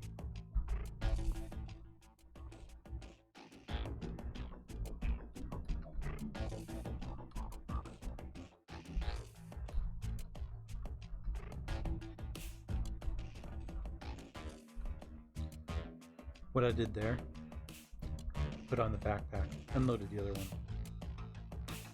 and I labeled it by reassigning the letter. Potty says, "Hey, how's the run going?" I respond back with, "It's going pretty good. I'm attempting to do a roleplay stream and I'm doing a okay job."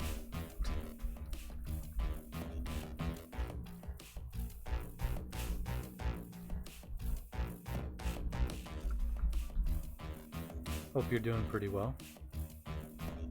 And the run is doing pretty well.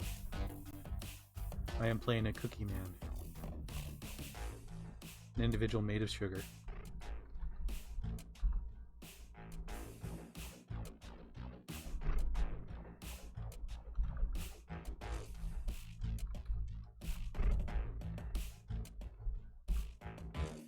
That was weird. I don't know why I did that. I now can carry more volume. Unfortunately, my weight is still very much on the high side.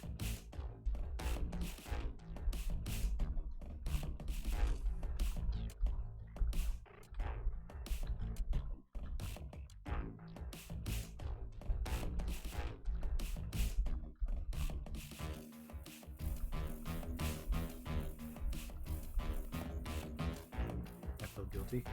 Oh. I suppose that makes sense. Thankfully, I've had some toastums and listening to some music. It balances out.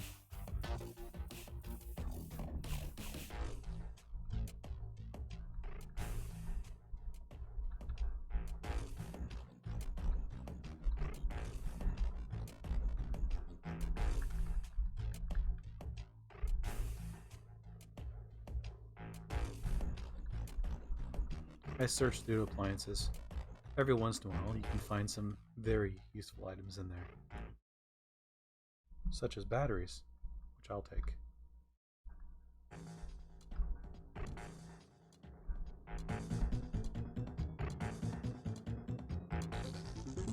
The voice of my mind, Potty, says, reality breaking down does create some weird scenarios. Have you been caught in the rain yet? Being made of sugar, that must be a horrifying prospect. Not yet. Thankfully, it rained while we were indoors. But it is also why we carry our raincoat. Not that that completely saves us.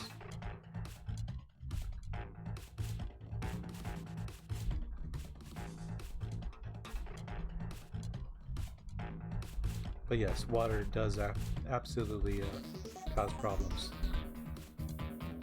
Being the creature that we're made of, well, we can't have most foods. So, apparently ketchup, which basically is high fructose corn syrup.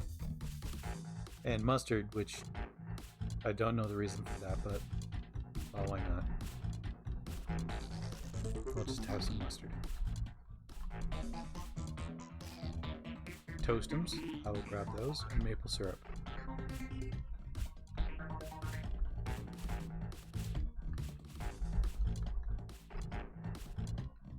We're not overburdened, thankfully.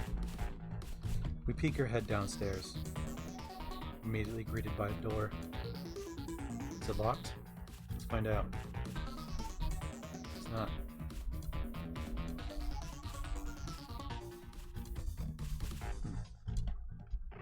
We'll grab the graham cracker.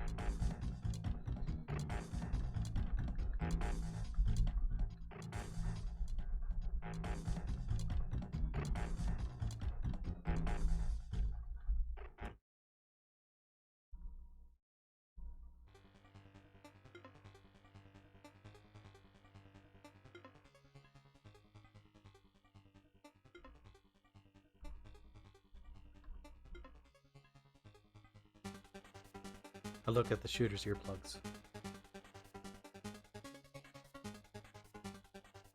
Huh. Interesting.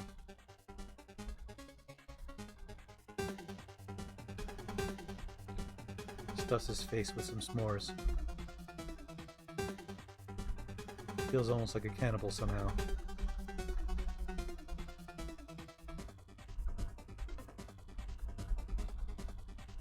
He finds some marijuana. The devil's herb. In reality, he doesn't care.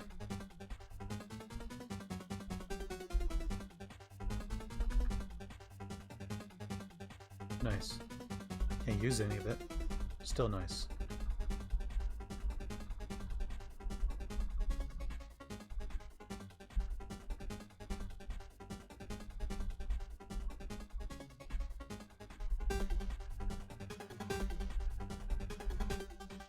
You can open safes, but only with a hacking tool, I believe. At least electronic ones. On the other hand, you find yourself a nice sledgehammer, you can bust them open. I legitimately have not found a gun yet in a gun safe. At least an electronic one.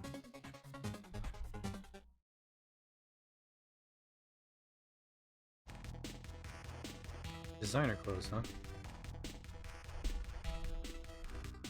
He mumbles to himself. Pretty sure I knew a s'more that would have loved fancy clothes like this.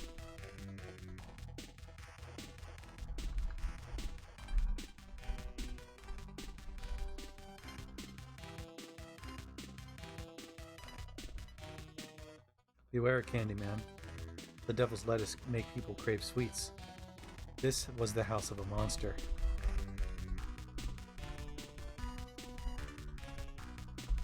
Well, maybe we could be friends then.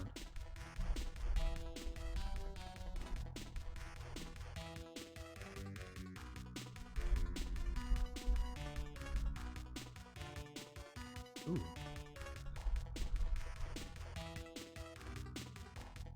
He wonders to himself, how can titanium not be fancy? Huh.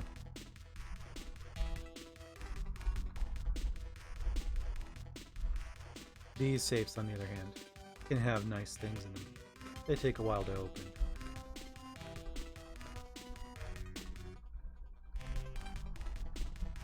Most people like to bash them open instead.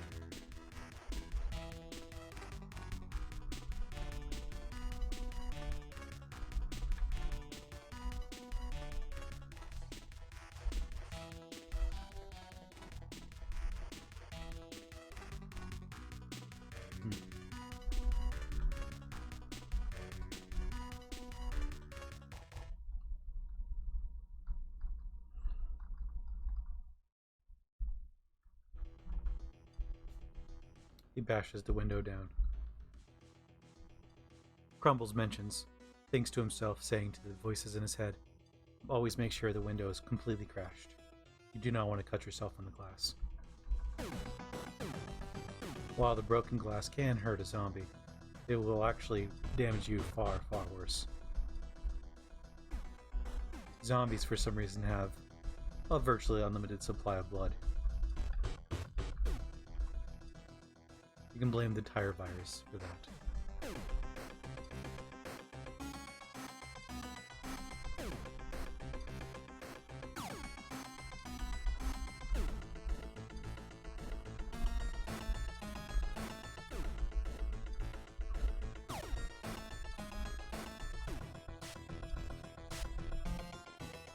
Completely stuffing his face.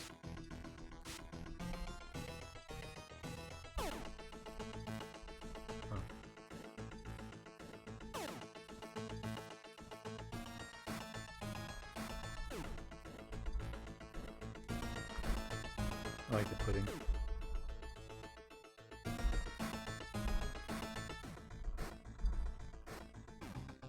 What I'm looking for specifically, occasionally different items, but you can find high-grade equipment in these cupboards every once in a while. You can find atomic lamps and such. Those are wonderful for taking a night or two and reading some books without having to worry about what's going on.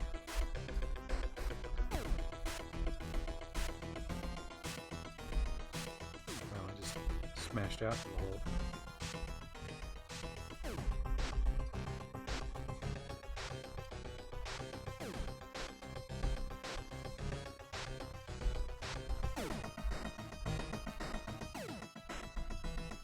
I can eat pork sticks. Interesting. That really says some bad things about the food if I'm able to eat them. I forget for a moment that I should have peeked my head downstairs. Just because zombies tend to ignore me doesn't mean everything is going to. Ooh. Oh my. Titanium bat. A luxury baseball bat made of titanium was banned from competitive sport due to the increased performance that puts defenders at risk. Huh. I can pick it up.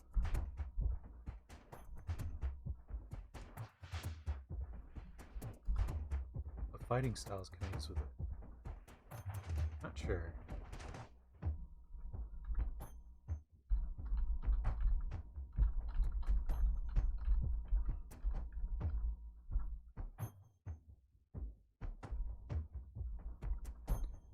Sometimes it's worthwhile securing a basement.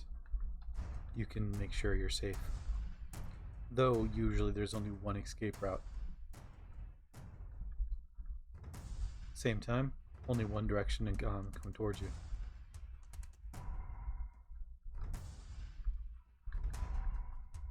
Okay, I was looking at my pane for a moment.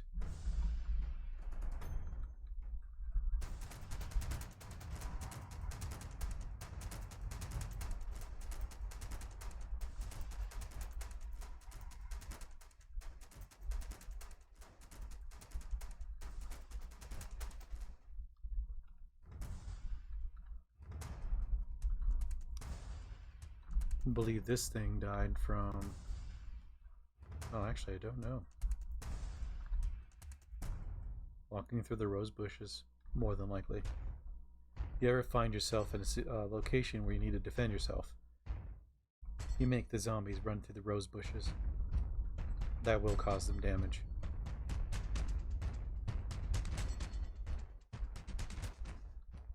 If you ever find a home surrounded by those, you found yourself a secure home. Usually.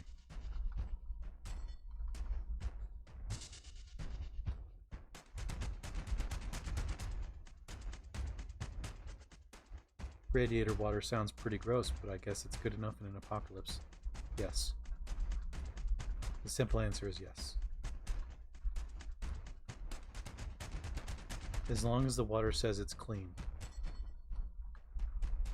You can even drink out of a toilet.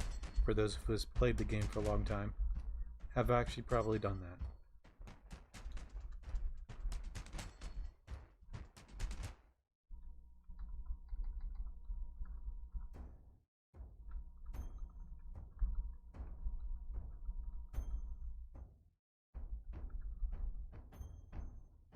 This was interesting.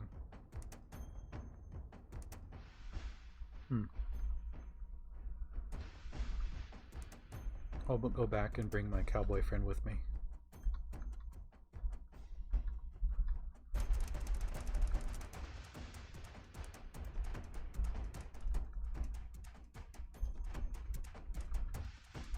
He looks decent enough for wear. Ben McClure. Let's chat with him for a moment. We tell him to follow me.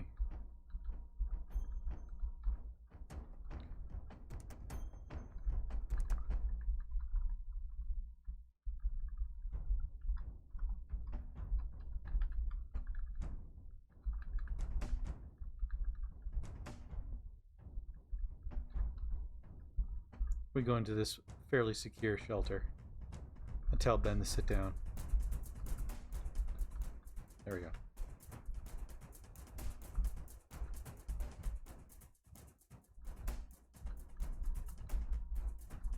I searched the shack. Oh, that's where a toilet is. Fair enough. I chat with Ben. He tells me, I'm on watch. I tell him, I need you to come with me. Was a friend. I tell him, something I want to do. Something I want to teach you. Okay. Let's teach him dodging.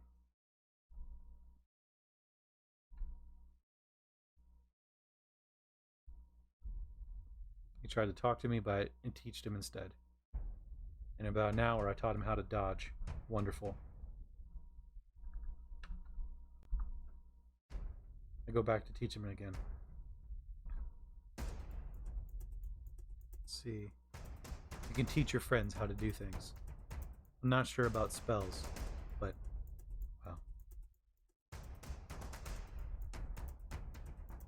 Oh, looks like I can't teach him any further at the moment, huh? Can you teach me anything? Never mind then, jerk. Alright, never mind. For now, let's have him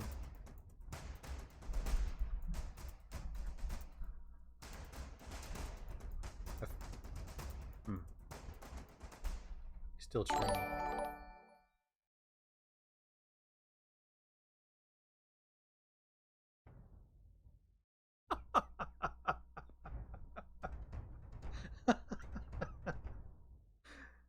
Potty says, Candyman, if you have a wrench with you, you can teach others about dodging faster.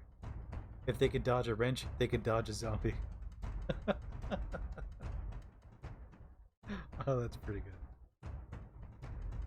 Something I want you to do. Okay, so I can no longer teach him for now.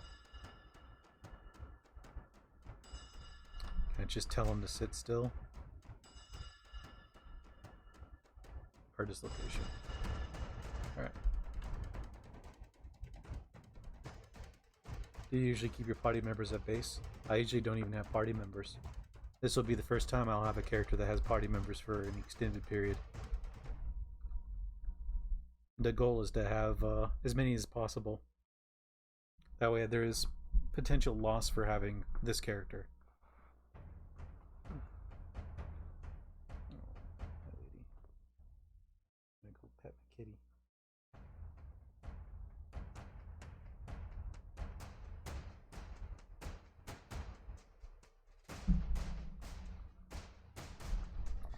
Alright, so I would like to wait until day, but I guess I'm just going to drag this fella around.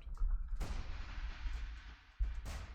did want to read some of these books, but I don't have a way to copy them easily. So something you can do. So just turn off the music, and you can use the smartphone as a light.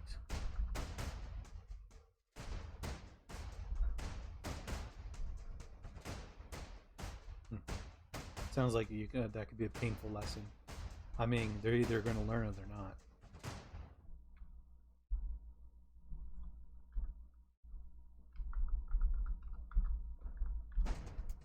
So let's read some of these books. AAA guide, cool. Let's learn about vehicles. What the?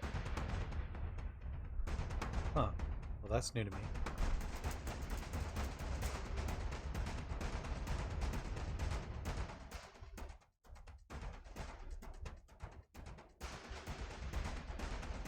What the? He's learning about that too? Oh, that's cool.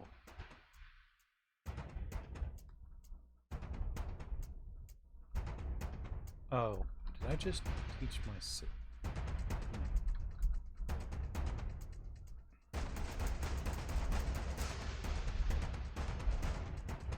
Well, I guess we can use that lights. We'll use a light source anyways. I'll turn off my phone for the light, and I'll use a light source. It's best to use a light source that's not exposed. I make sure I'm sitting down on a couch or sofa. I believe chairs are the best source. If you're sitting down while reading, you learn faster. Pound away those calories. Alright. So I already know about that.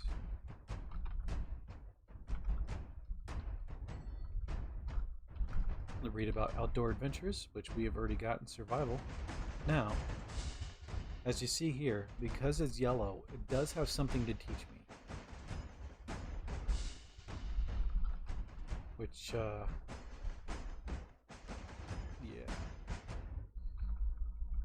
I don't like leaving books behind if they're not scanned somewhere. I'm going to have to get my hands on a specific book soon. Well, ink pad, specifically.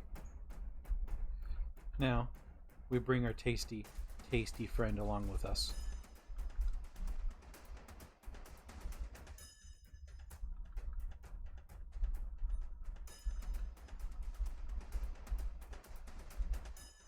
We skirt around the city.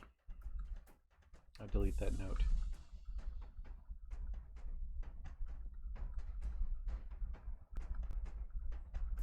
Ben likes to talk about the end of times and how he didn't fit in.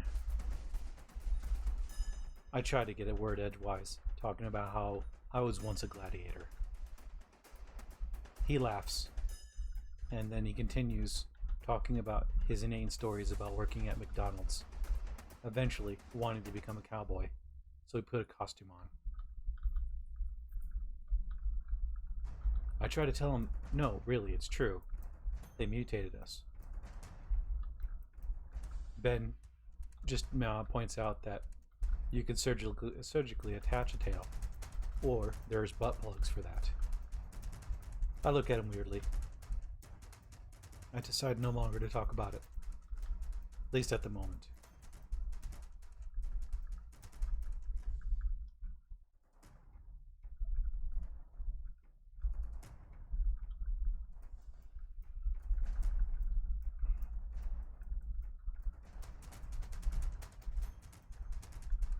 I believe Ben thinks that being made of cookie is a normal thing.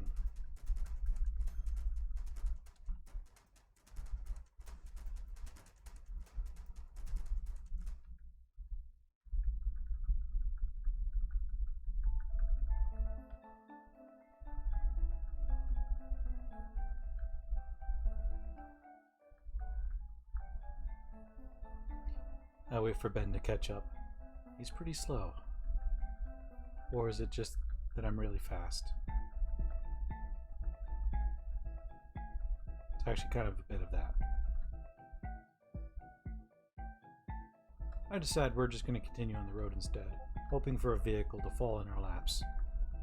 Something's bound to have tires and be drivable.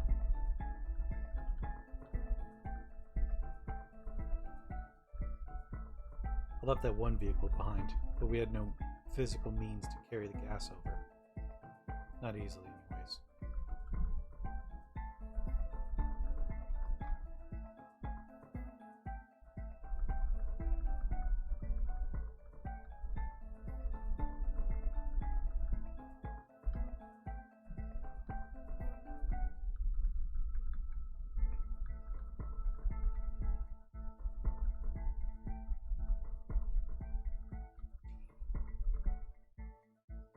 Incoming Gogosaurus southwest.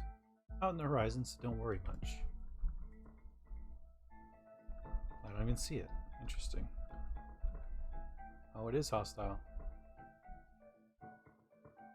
The Gorgosaurus. Enormous teeth, fierce eyes, and powerful frame to drive it forward. With two small arms and a feathered mullet and tail. It's, Joe Gogosaurus. Joe Dirt.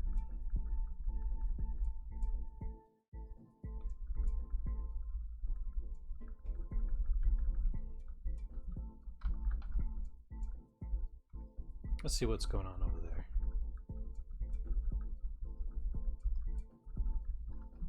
We see a Kraken. Even during my time as a helicopter pilot, these things have been around for some reason. I suppose they might have caused the apocalypse. Who knows? The cataclysm, if you will. They're known to be very dangerous, but they tend to ignore you. This is some form of eldritch monstrosity, an uncouth black being with smooth, oily skin and unpleasant horns that curve inwards towards each other. Tall and thin, the shadows cling unnaturally to this vaguely defined humanoid form as it shuffles along, its hands twitching and spasming so rapidly as to appear little more than black blurred claws. While it doesn't seem aggressive, gazing upon its disturbing form fills you with an unspeakable terror otherwise. Good times.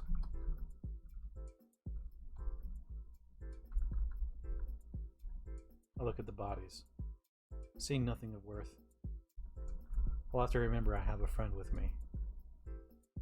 Tonto. I see that glint in the distance. I approach the body, hoping it doesn't lurch back up. Though I am largely unaffected, it's worth, well, not being stabbed. Or bitten by a zombie. I note this is a worthwhile pick. I drop my spear, I wield my Tonto. I wait for my friend to get closer.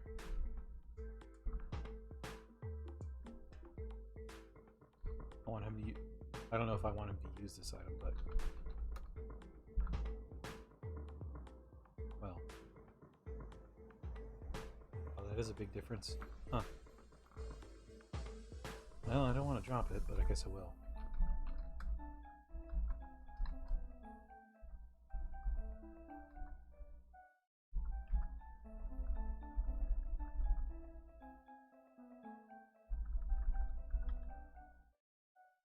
I will need to grab, I was about to say the cocaine, but the adhesive bandages.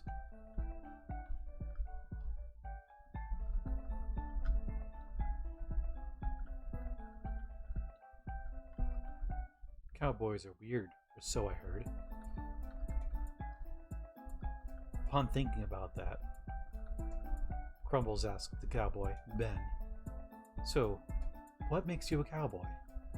Ben replies, "Well, I found a suit, you see, and I'm pretty sure that, I reckon, that's how they say it, right? That makes me a cowboy. Also, you know, you said you're a gladiator, so I say my mom's part cow. She's a heifer, all right." I'm like, huh. Okay. Ben just says, "Man, I'm starving. I can really get a bite of like a cookie or, you know, some brownie or something like that. Man, that really tied me over." "You don't say."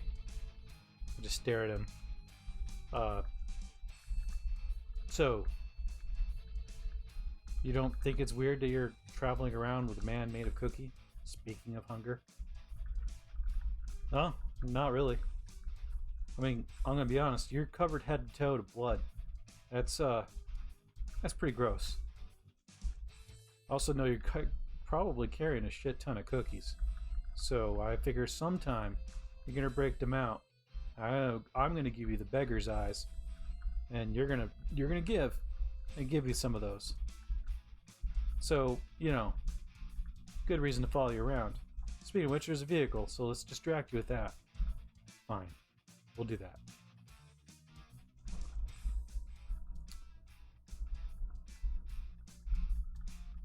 Looks like the vehicle might run. It is draining, so it will be useful for the temporary.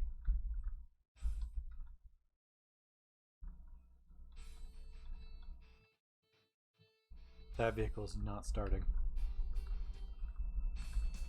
That's okay. And for those of you watching, note how long it takes Crumbles to go past this car. And then note how long it takes for that guy to follow. It takes a bit. That would be the same deal as regular zombies. Ben might be a little faster. Not sure.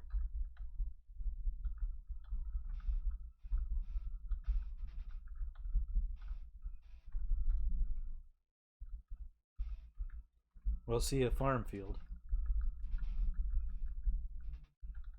Well, maybe your cowboy instincts will kick in here. I don't know. I don't know about that, Ben says. I have no idea what farms grow.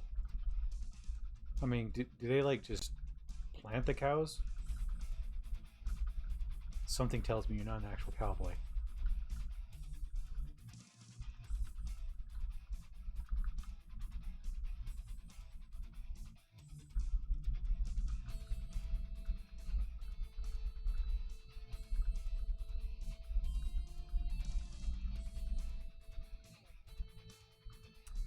Unfortunately, it's a one-wheel or one-seater. Huh. It runs though.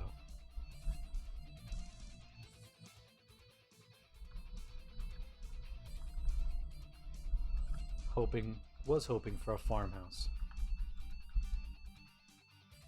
Oh well, we continue on.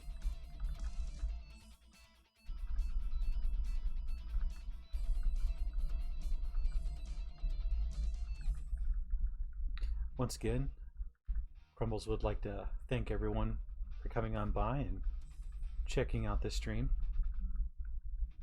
If you liked what you saw today, please consider following the channel. If you really like what you saw, consider subscribing, you know? Good times.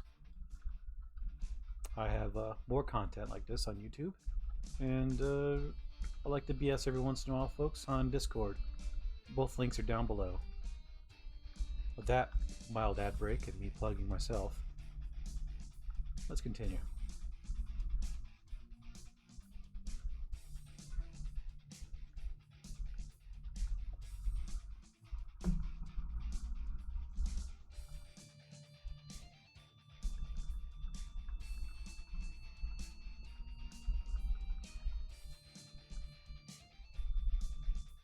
While I am continuing on the road that happens to be near the water, I will note that it's pretty dangerous to do so. Lack of wheels. Another infection.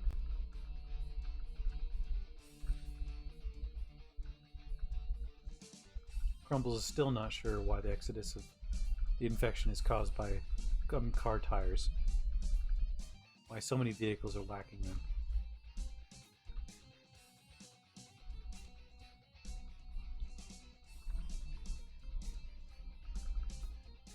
We've walked a pretty far distance.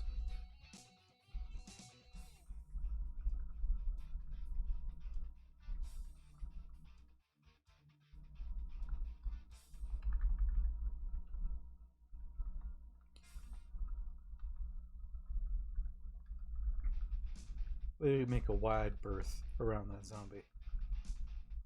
Dinosaur zombies, not good.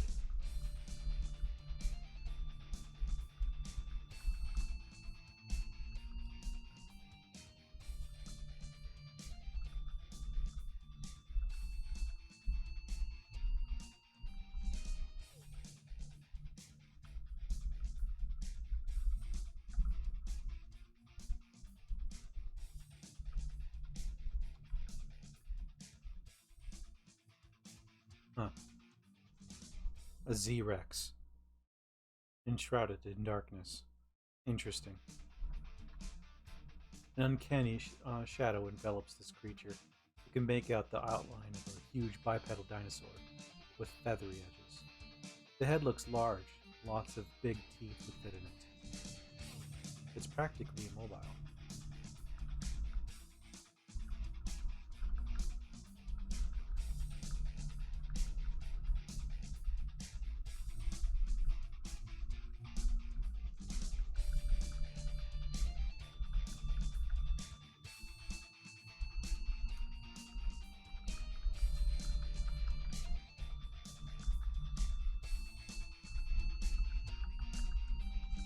We skirt around the Albertosaurus zombie as well. Thankfully, we could see those from a significant distance.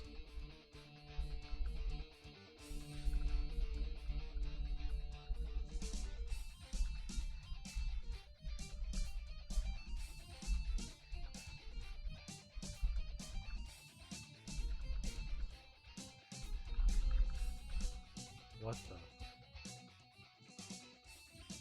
I've not seen a reindeer. Mildly dangerous. It's tracking. It seems to be much faster than I am. Also known as the caribou. This deer is native to North America and parts of Eurasia. Though usually friendly, they can be aggressive during the autumn and winter mating season, as well as when hungry. Oh. Excuse me, what? Huh. A necros slicer. A mutated lump of necrotic flesh, horribly twisted into a spindly creature. Its forelimbs form a pair of scythe blades, and its extra appendages writhe about without a pause as they drip neurotoxins from his tip. Oh, good. I'm gonna have to defend my friend now. Where'd you come from? Badly tainted mind. Oh.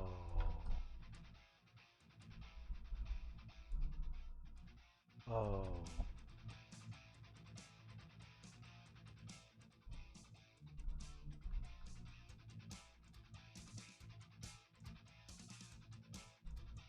Alright. So...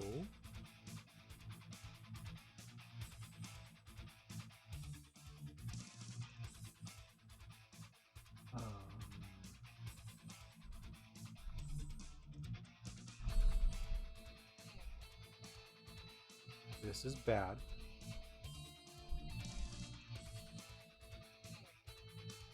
So we ran into a portal that had a whole lot of creatures that came out. Flaming eyes, which they used to shoot laser beams that would destroy buildings. Now, they stare at you and cause you to get basically cursed. That's what happened to me a couple times.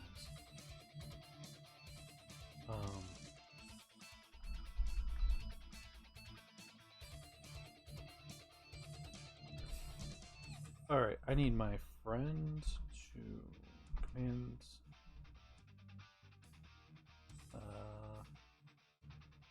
Stay close to me no matter what.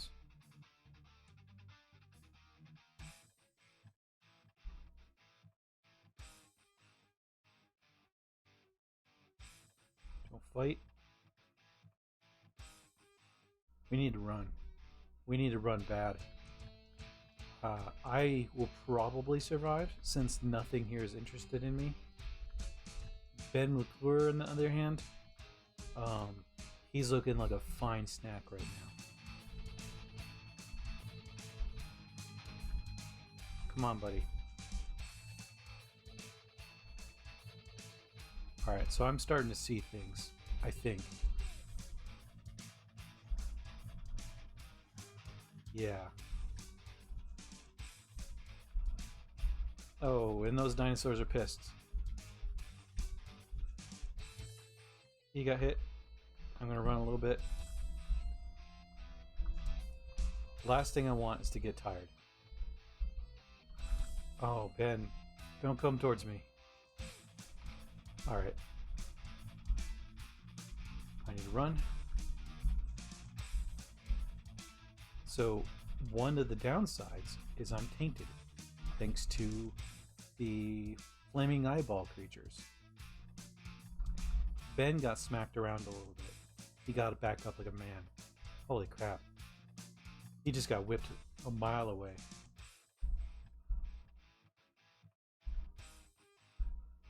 Come on, man. You gotta follow. Once we lose break sight with them, they'll follow. Well, hopefully they'll go after anything else they see. He went flying. He is not doing well. Hopefully he's not bleeding. Doesn't appear to be. I continue running. Don't shoot, buddy. Oh, he's gonna risk his life for me.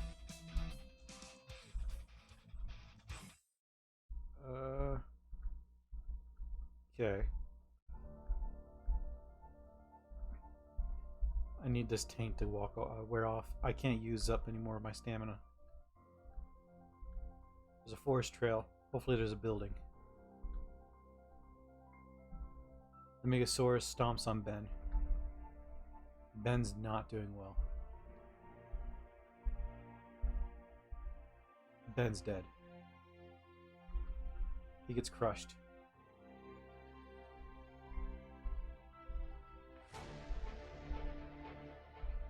The dinosaurs, they're slowly approaching me. To me, they're quickly approaching. I have no idea. Oh, my backpack. Did I drop my backpack?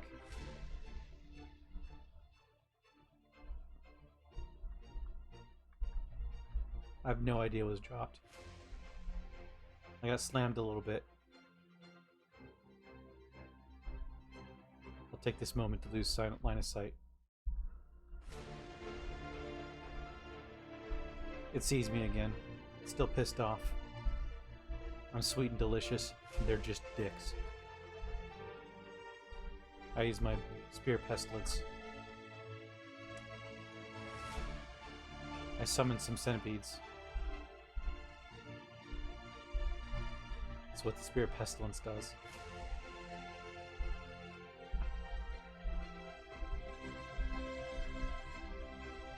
The centipede is almost dead. Dinosaurs might go after the cattle dogs. Better than to me. I'm sorry, Ben. I couldn't help you. And now it rains. We are in a bad situation. I put on the rain jacket. That's what it's for. Hopefully the end of this trail has a building. The Scatellosaurus looks like it's running. It's faster than I am. Then again, who isn't? Being tainted horribly. I can't run from even the slowest dinosaurs. Ben died thanks to it. This is very fitting music. Small four-legged dinosaur with 5 rows of protective plates running down its back. It's running from something. It looks like it's running from the parasitic swarm that's going about. Slithering parasite worms of unknown origin, still coated in fresh zombie blood. Delicious.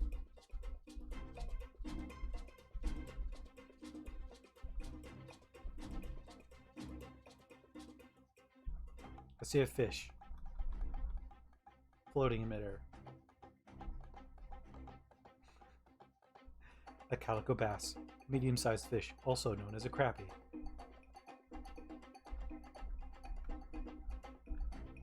Oh, okay, it's a fungal one. Is it faster than I am? No, it's practically immobile. Thankfully.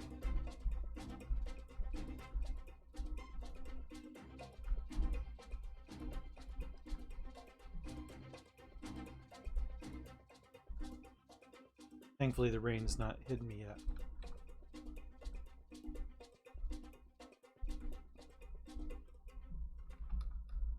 I rest for a moment.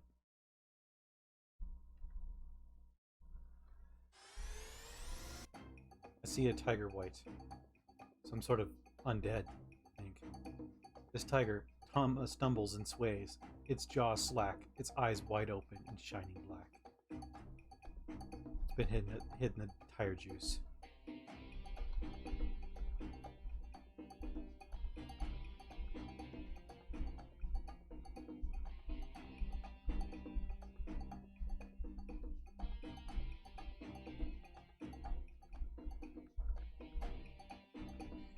I continue on. I lost my friend once again. Crumbles believes, at least for a moment. He doesn't deserve any. They all keep dying on him.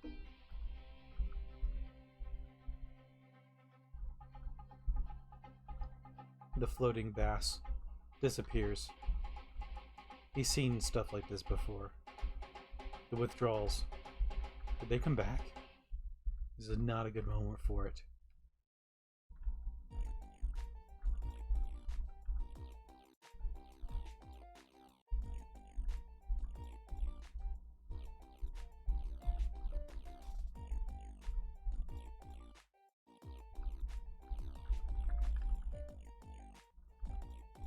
Really need a structure though.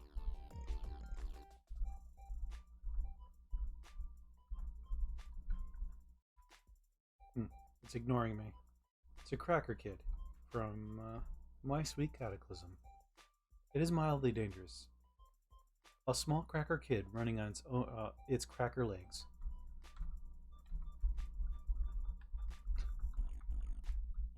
That almost sounds wrong.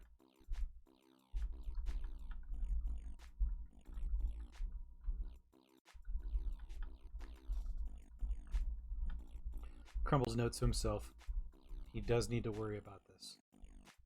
There is a problem here.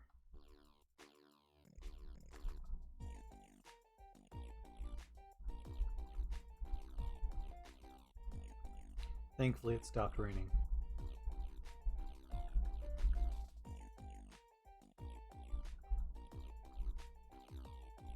The more he explores out here in the woods while tainted, the more likely he's going to have a problem.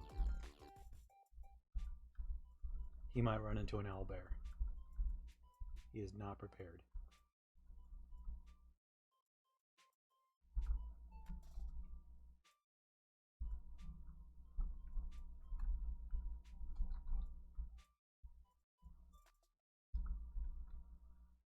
There's a hostile squirrel nearby.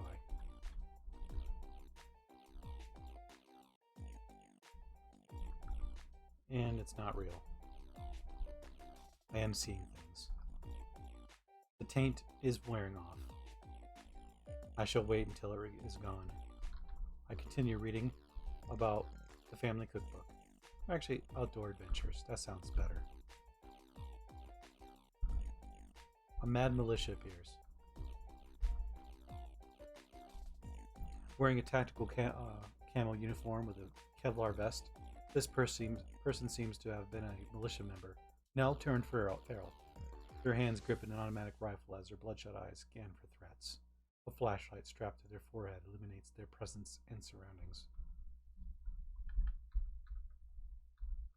It doesn't seem to be real.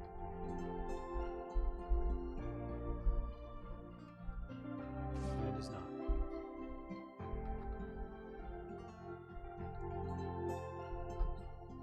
I continue reading some chapters in the Outdoors Guide. Oh boy, that could be real as well. Find an ogre. It's a green beast known for living in swamps and eating humans. He'll kill anything it gets its hands on. Yeah. It's an ogre.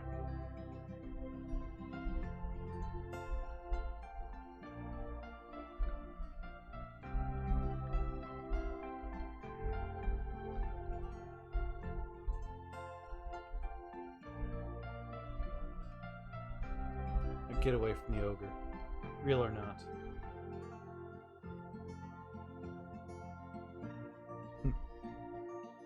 This is my swamp laddie. Right?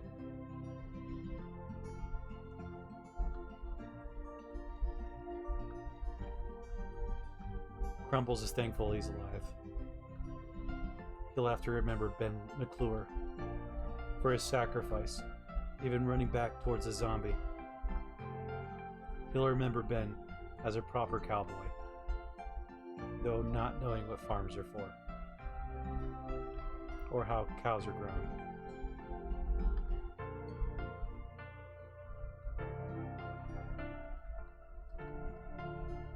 I continue wearing the raincoat just in case. Actually, I'll just take it off now.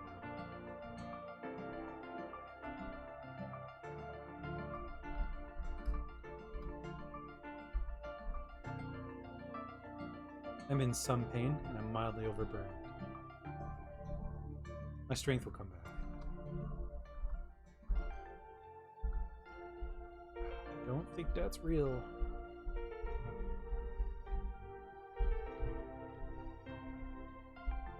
Yeah, that's not. The zombies are... Well, I'm safe around the zombies. They're not interesting.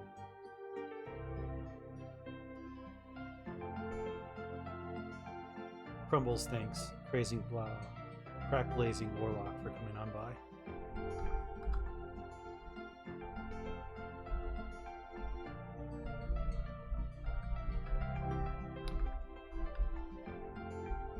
I, on the other hand, hope everyone's having a good time.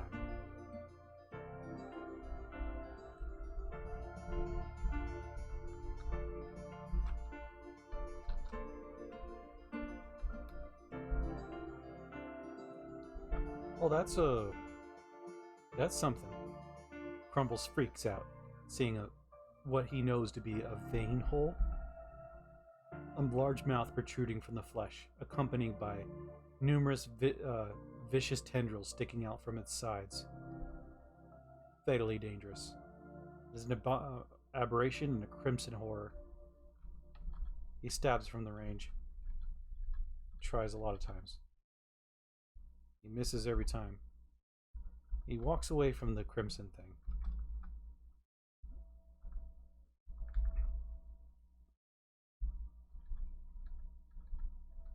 I am missing everything. Probably best I don't fight. Oh. He's almost back to normal.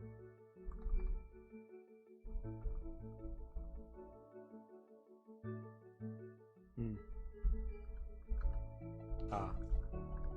Okay.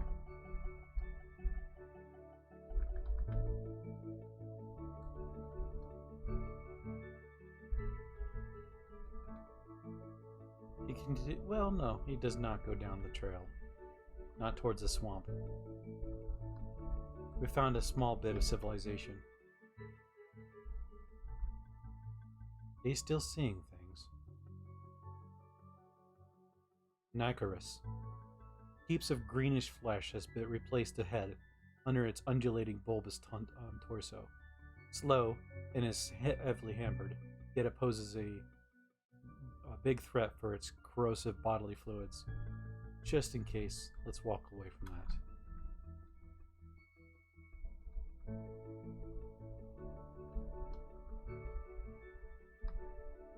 Looks like I'm still seeing things, possibly.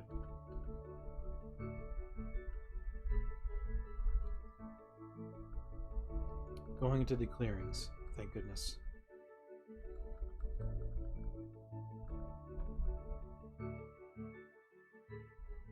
That might be real. Forsaken Revenant, filled with dread and hatred. A gloomy aura enshrouds this corpse's fragile body, as its eyes glare wickedly into the void. With that, I walk away. You know, I feel like stabbing it. What can go wrong, right? And it disappears. Or no, it didn't. Okay, it disappeared. My focus is relatively high, thankfully. Nothing wakes you up like roughly half an hour ago. Well, what might as well be your best friend dying to zombies while trying to save your life. On the plus side, we see a goblin encampment.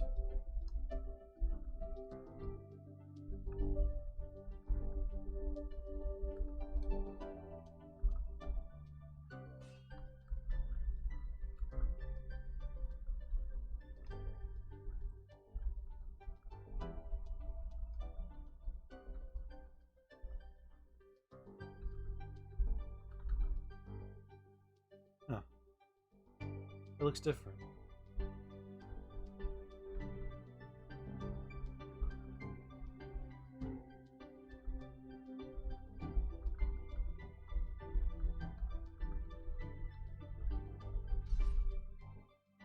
I'm not necessarily sure if there's skill gained from stabbing and hallucination. Still feels good though.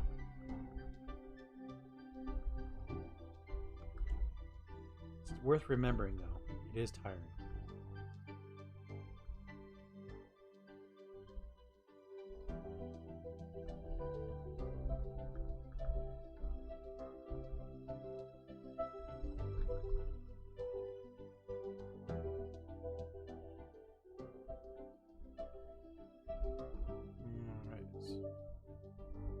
I'm wandering around looking for... Yeah. Crumbles is looking for a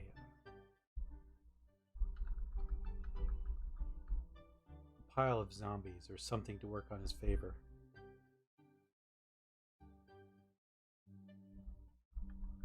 Looks like nothing.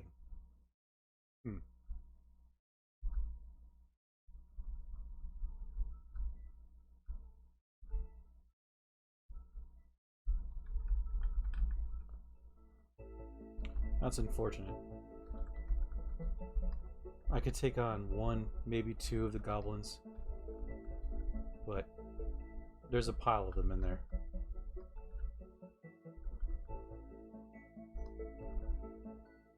Let's go further. Last time there was a giant pile of zombies just waiting around the corner.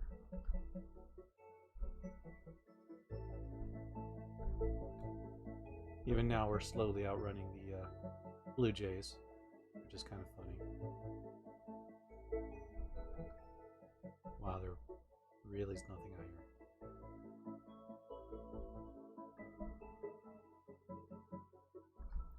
How long am I going to be seeing things?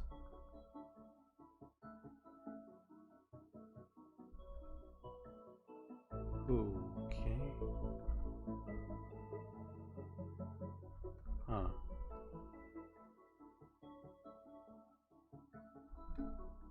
Usually there's more out here than this.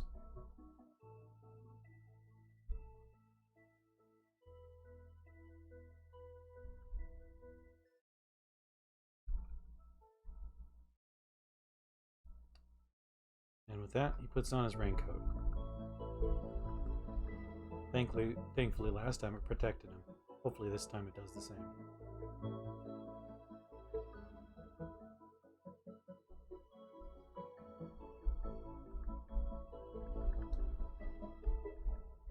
Wonderful.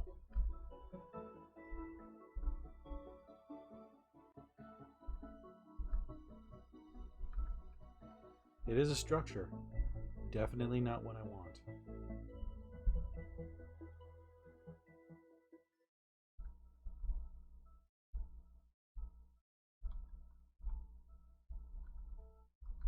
Huh. Cool. Zombie. It's an augmented juggernaut. An advanced, well-equipped member of the military, but still succumbed to the cataclysm. This one is relatively well armored. And the anti-tech weapon that it's carrying looks like it's in working order. Run. Thankfully, I could probably ignore it. Yeah. Whoa. Is that a person? Totally not a hallucination.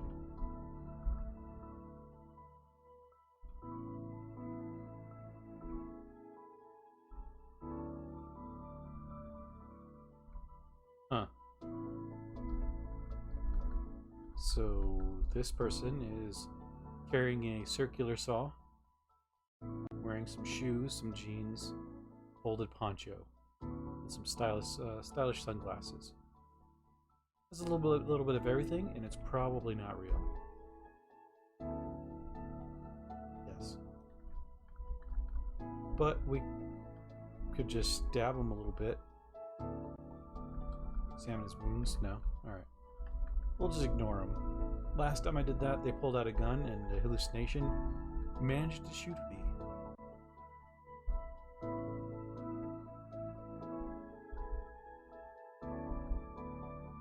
Thankfully, the rain jacket's doing well enough job to keeping us alive. And I was really hoping for a pile of zombies.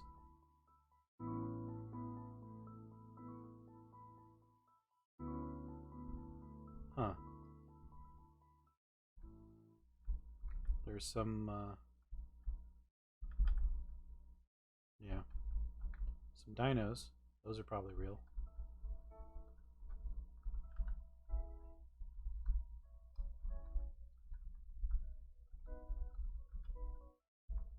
A bunch of beagles. So if I had dog food, I could probably, tame one of those. Problem is, probably die like Ben McClure. Maybe the next dog, if I get one, will be named Ben. Ooh, scientists. And amigo.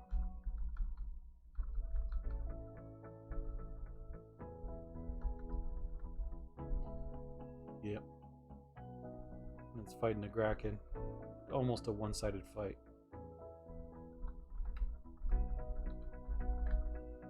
Let's look what's on the body. When you're looking at scientists, they have a wallet. There is a chance that they have a scientist ID. It's worth picking those up. The bodies of the scientists can also have some other interesting items, like CBMs, which are cybernetics. A man made of cookie cannot have cybernetics installed in him past what they started with, which is why this individual gladiator started with such. Let's pull out a gun.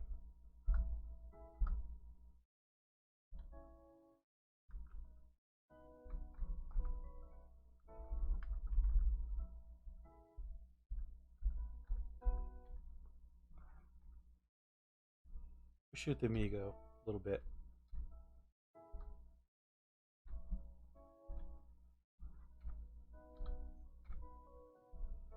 Migo is not happy with being, well, shot up really good. I'm doing precise shots. Not always the best, but this, well, we're not the best at shooting either. Migo dies.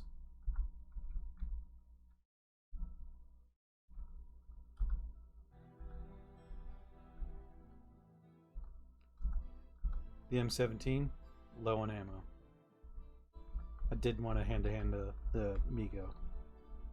Just seems like a bad idea.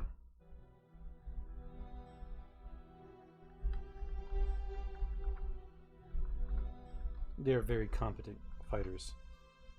They can do some severe damage.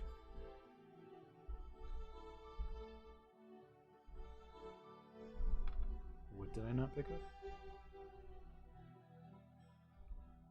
Ah, the visitor's pass. That one's worth picking up. Somehow, all those items are too heavy to pick up. Oh, I am overweight.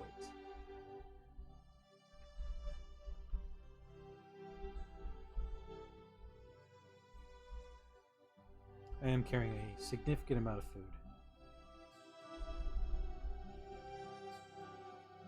One question in my mind would be how would I be carrying graham crackers? Okay. So I need to drop some stuff. What will it be?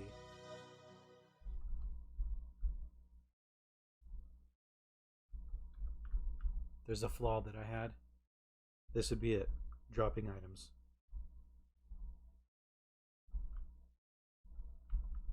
I'm just poor at that. We keep the steel frying pan so we can make more caramel of the sugar. Guess we don't need the condiment bottles.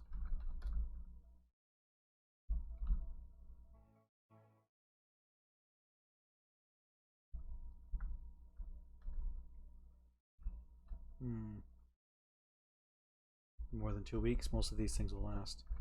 These are sealed.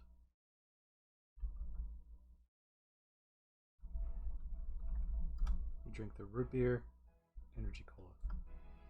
I'll just drink a overwhelming amount of energy cola. Drop these.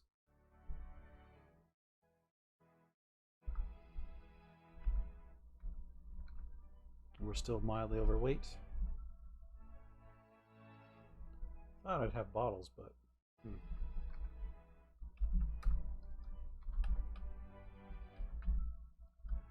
now we can pick it up.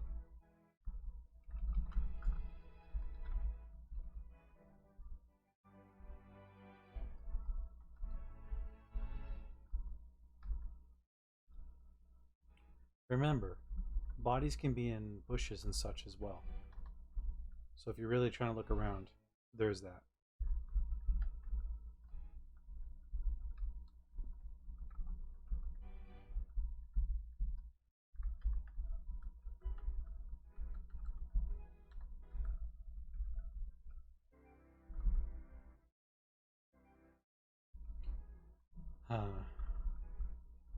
I don't have enough ammo to deal with those things.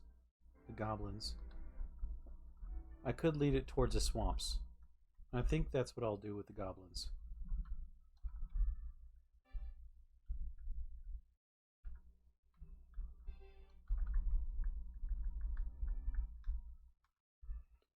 Not entirely sure why I'm still seeing hallucinations. Something you can do is you can click capital W and you can actually do a fast travel. It's not always safe, but it works.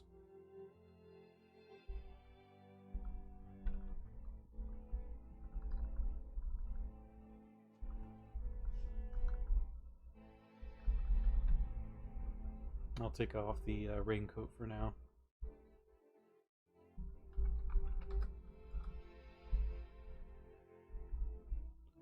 Alright.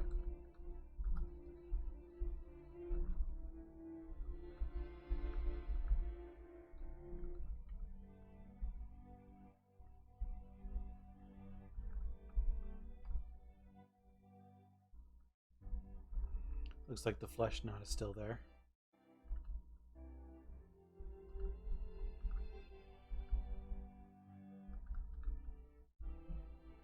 How about this? There's usually things in the swamp. Crumbles thinks to himself. There's bound to be something that'll assist me.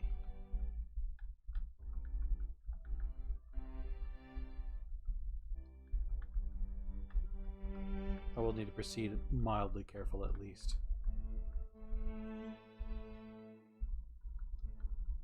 Doing this while seeing hallucinations, not the best move.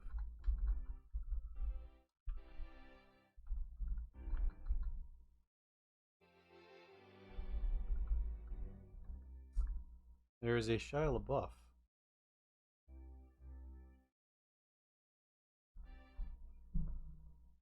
Living in the woods, killing for sport, eating all the bodies. Actual cannibal Shia LaBeouf. Not interested in fighting me. Can I talk to it? No. But it will approach me.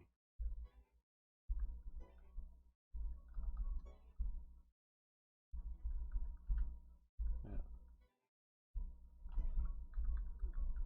So I'm going to lead Cannibal Shia LaBeouf with me. I think it might be real.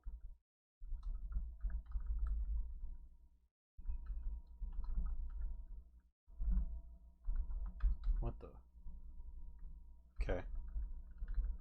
Now, how good is Shia LaBeouf at fighting? No idea. I'm yelling for it to follow me. Potentially the other zombie will follow as well. And Shia LaBeouf was not real.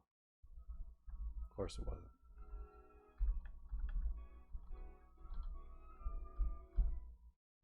Huh. Well, this is not going to be helpful, is it?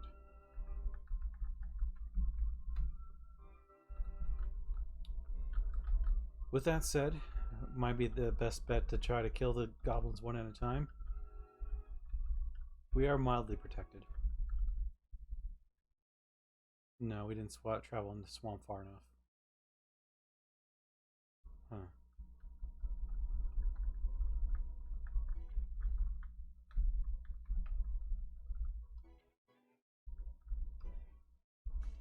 That was worrisome.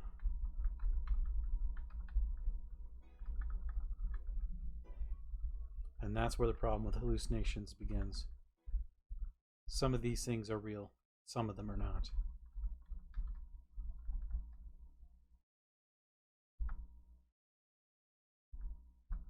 Oh.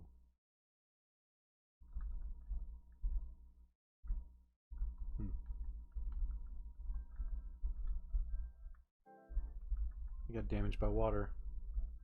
It is something to worry about.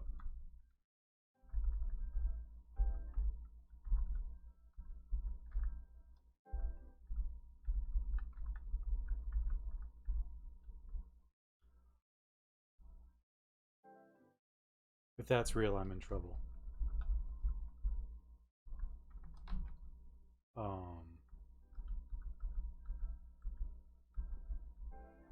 Because those can be in the swamp. It says practically immobile. It's moving pretty fast for immobile.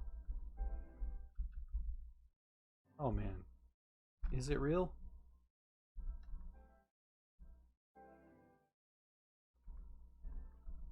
Oh boy. It's following.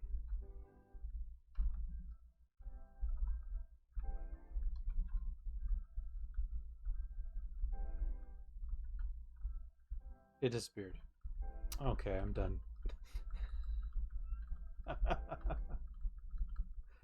Oh.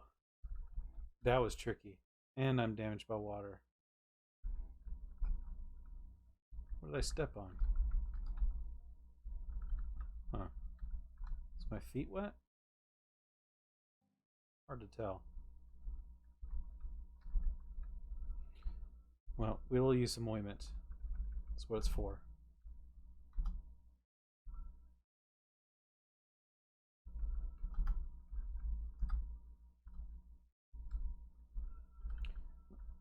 Ointment. Yeah. Interesting. Damage by water again. Is it raining?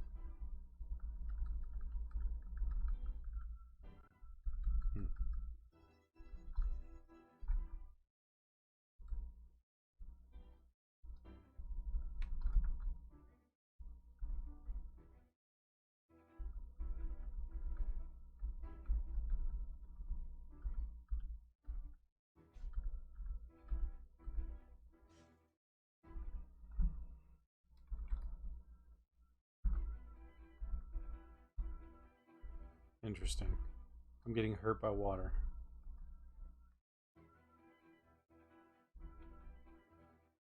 And I'm craving fire.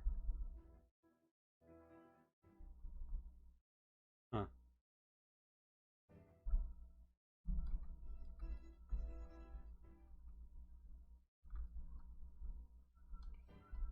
Fun. Our fitter's still getting hurt. Maybe wearing the raincoat will help?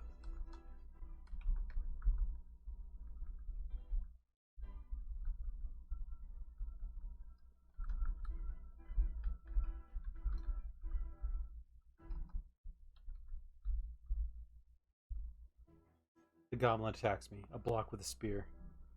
Manages to hit my leg, but managed to deflect it with my armor. I run it through in the chest. Removing one of its arms, it falls over dead. These things don't come back as zombies.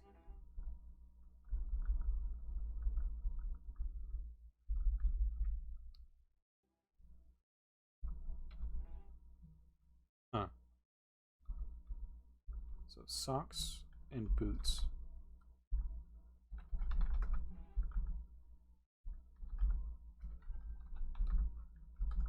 Will that help? Oh. That thing sees me. I should put it back on. At least my boots. I'm taking some good damage on my feet.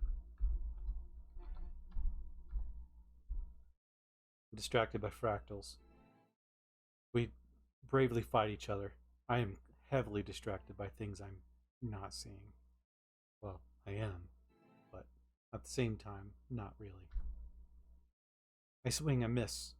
It swings at me. It misses as well. It swings again, but my armor protects me. It continues. I finally get a good hit in. I don't even know what I killed it with. It just fell over dead. A fit of rage? I don't know.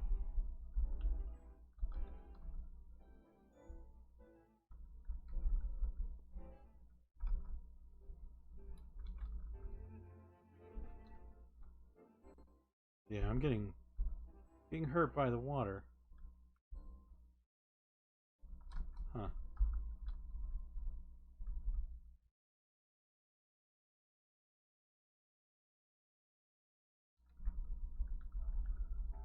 Interesting. I'm in significant pain. I kind of want to go into the structure that's here. Are you real? Clearly.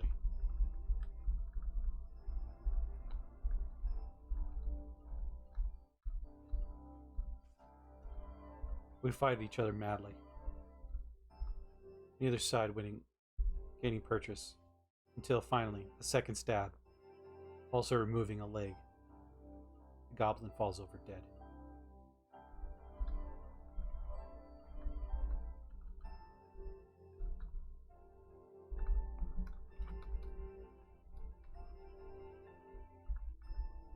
I wait briefly.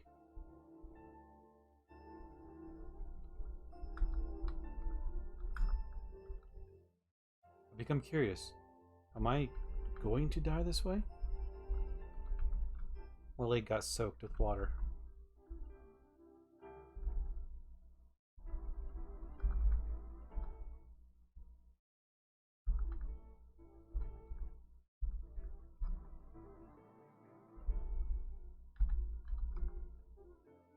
Pain is becoming unbearable. I'm also overburdened, thanks to being in massive pain.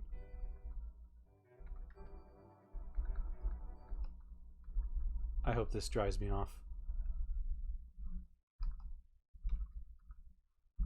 It does not.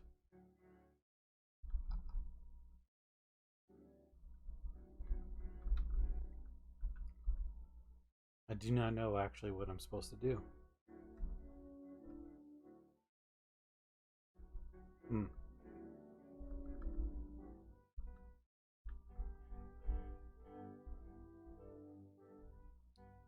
Done a long ways.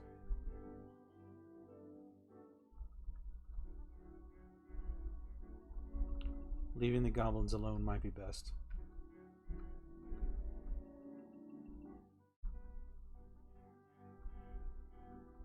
We'll come back for him.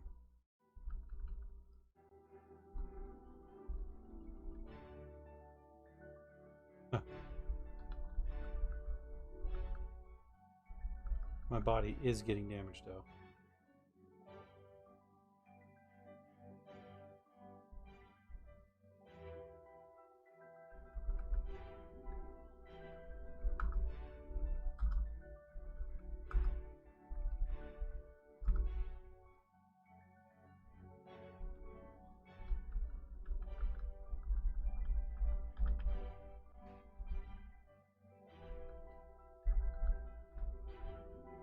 Moses is back, it looks like.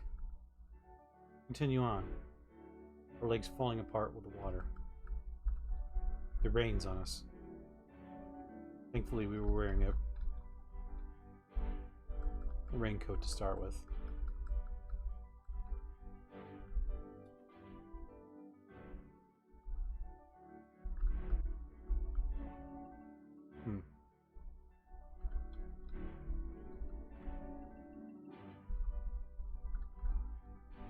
I take the military. Well, I pretend to take the military card, apparently.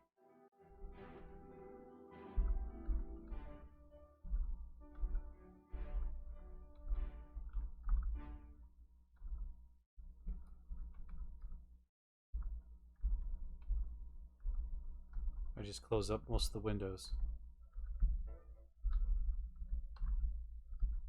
I wait inside, hoping this significant pain goes away.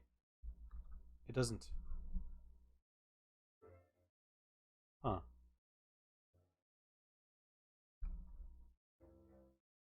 Is this a bug?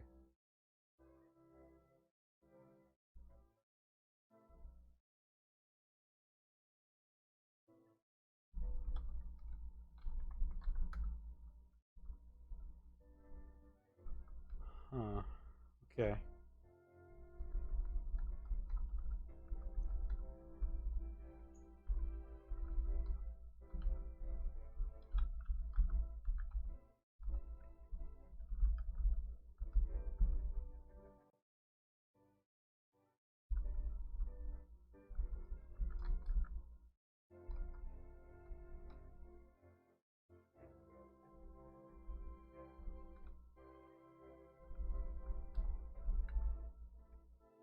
Yeah.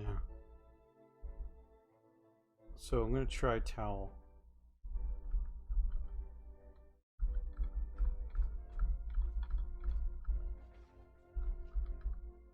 There's a CBM in here. That's nice. Clean suit.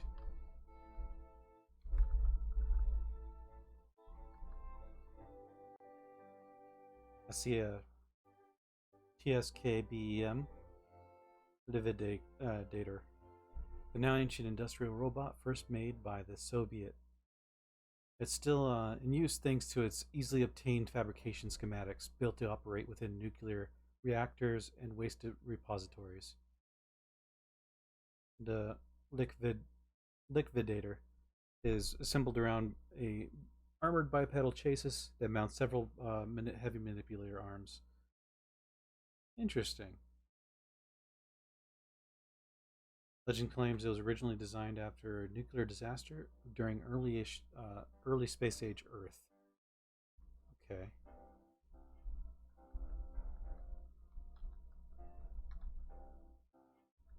Fully covers the body. It's fairly encumbering.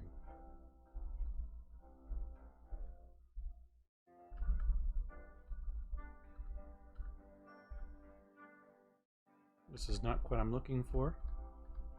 There's a towel. I was gonna make one. Oh.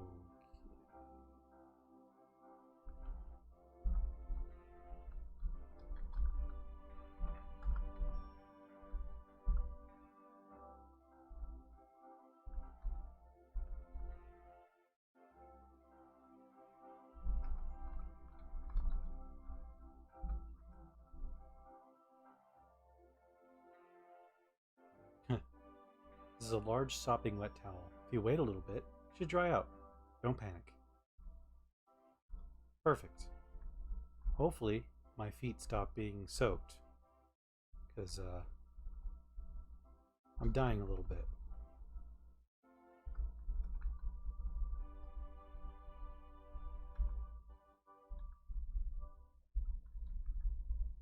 I should have waited until I was elsewhere, but looks like it's not raining, so we're going into the other building.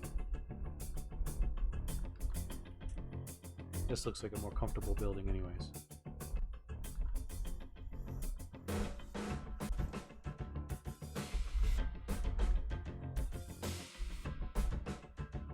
Ooh boy. Am I taking any more damage? No. So it looks like a towel is necessary.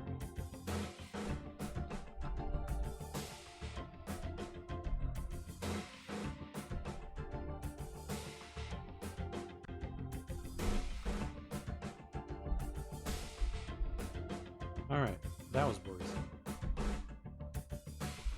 Now we're gonna have to use Ointment on our legs again.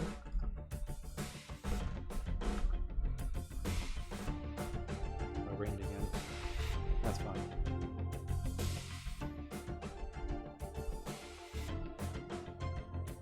Alright, this is a good time to read. Let's find out if there's anything nearby.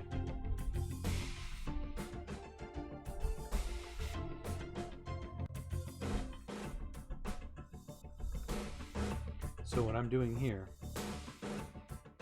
Crumbles mumbles to himself, is making sure all the items are going in this square. Number 5, which is the square I'm in. If I press I, that'd be my inventory. A for all around, W for what I'm wearing. So I'm just going to move these items to where I'm at, so it takes it off the shelves. Crumbles then starts hauling items off the ground, moving it to the chair, so I can comfortably read as I recover. And it's too heavy to pick up, so let's drop our stuff.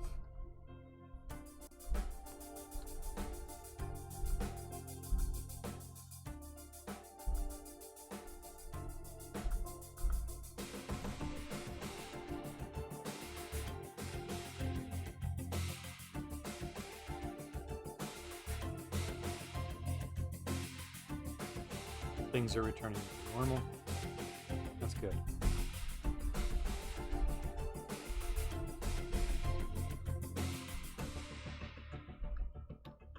I dropped my spear in there. Alright, I'll have to remember that.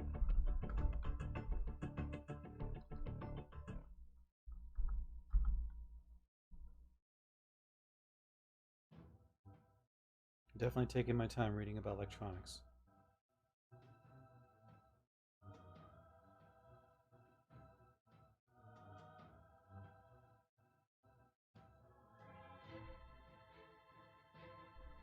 Crumbles mumbles to himself. Well, there was worse times he's had in the military. Don't know about flaming eyeballs making you see hallucinations for hours on end, or falling apart from the smallest amount of water, but things have gotten bad at one point.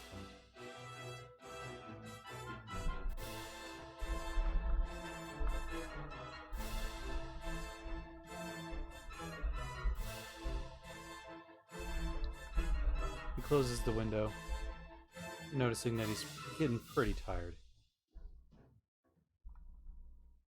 He proceeds to put on his old gear. He notes his lack of spear. Seems safe enough outside, with an inflatable dragon just waiting outside.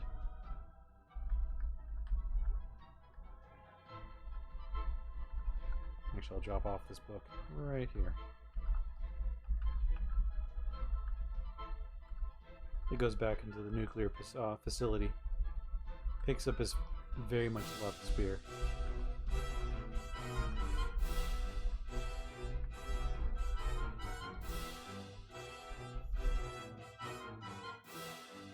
Proceeds to go to bed, hoping the ointment helps him out as he sleeps.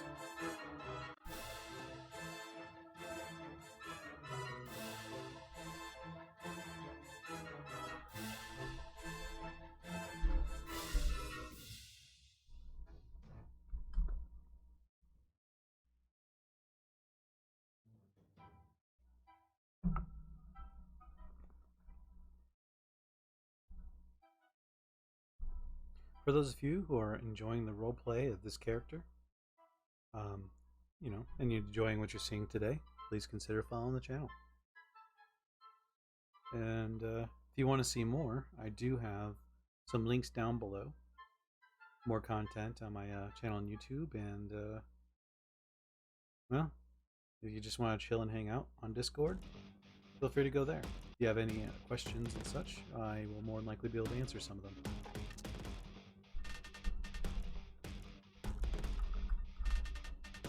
My legs did not recover any further. Huh.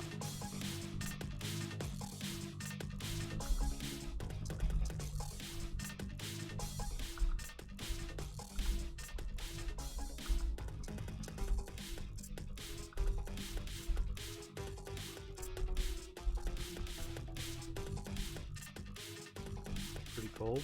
Yeah.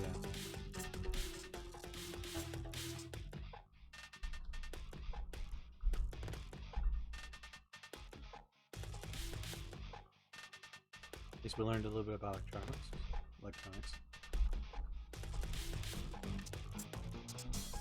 And we won't bother with trying to hack anything yet.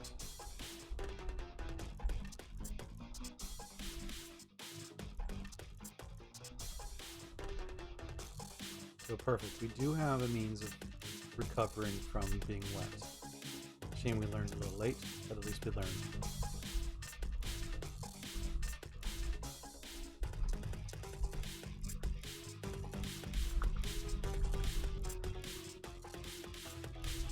The inside of that building was pretty cold.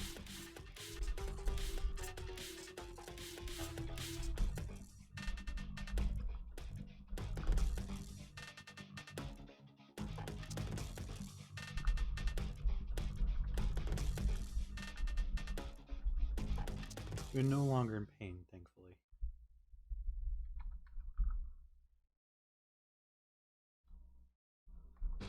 Actually, I'll drop the bags over here.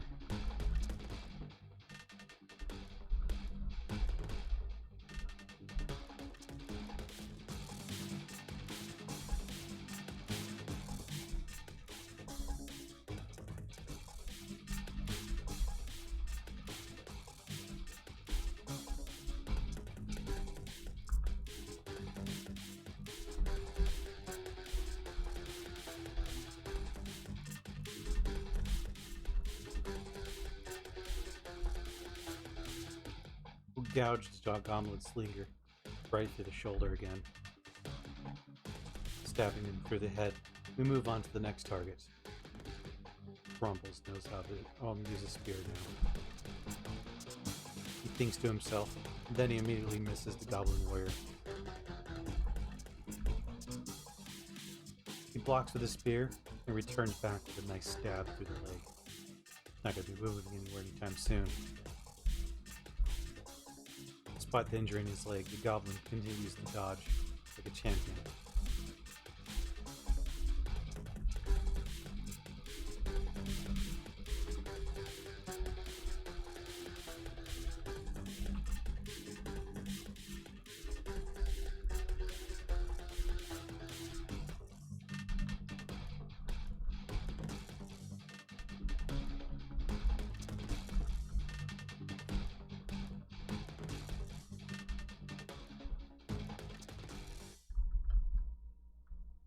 Goblin Slinger triggers the trap that I just placed on the ground a moments ago, summoning giant centipedes all around him. I cackle. Crumble runs into the corner. The Slinger gets destroyed. There's another trap waiting just in case.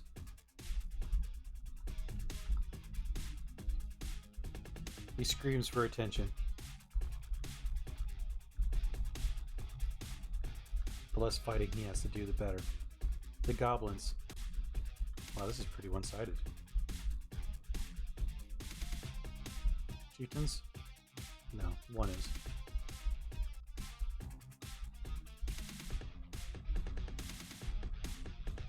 Oh, wow. Okay.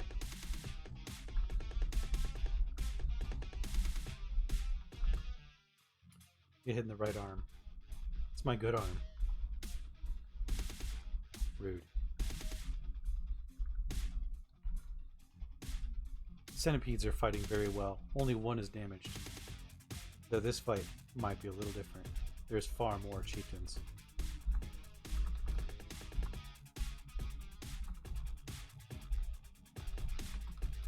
I wait for a few minutes. It looks like the chieftains are all dead.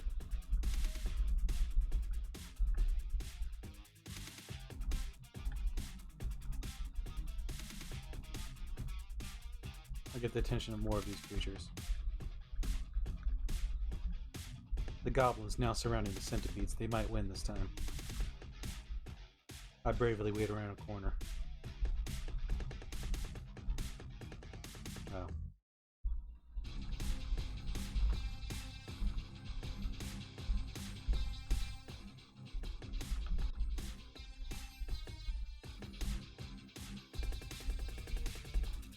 Deactivate my trap card.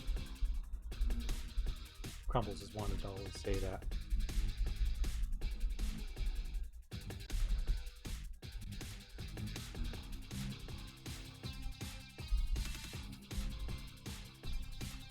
What's around me? A weapon that can be used with a ninjutsu. That's nice. Very accurate as well.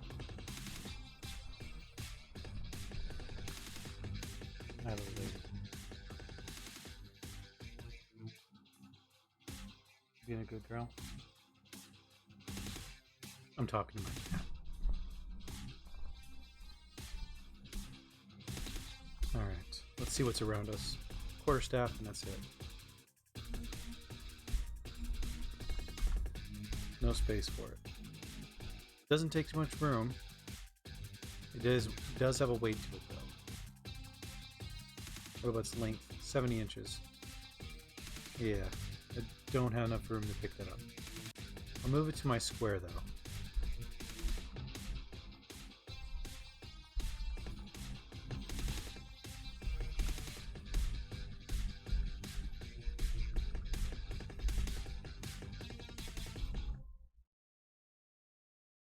Damn.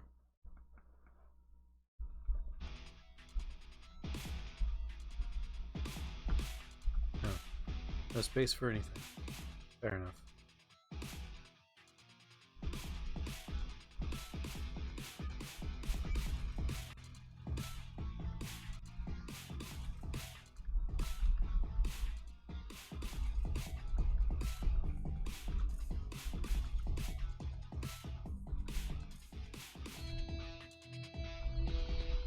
My armored leather vest gets torn a little bit.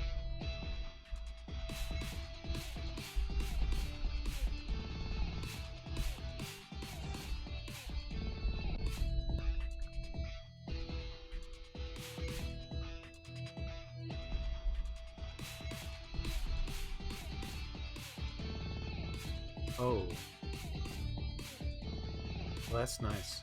If only I had room for that. Huh.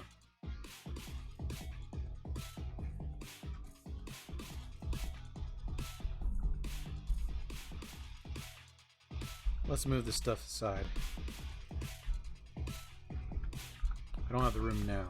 Maybe in the future, though.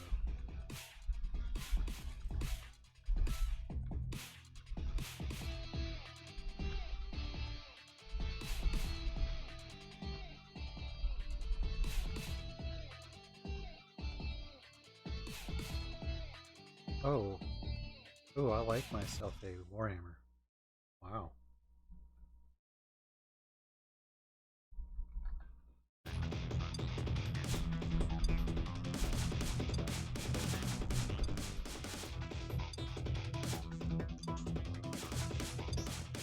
The base is no joke either. Here we are. Sledgehammer. And that will bash down some doors. Shame we can't pick it up.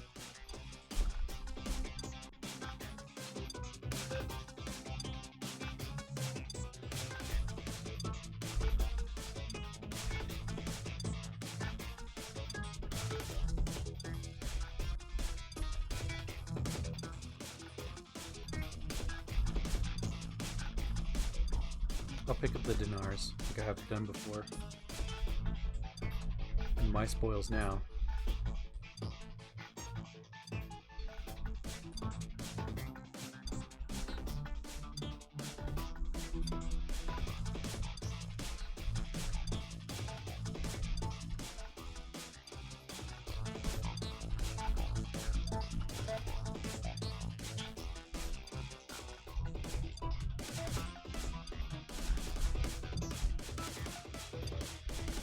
Spider box.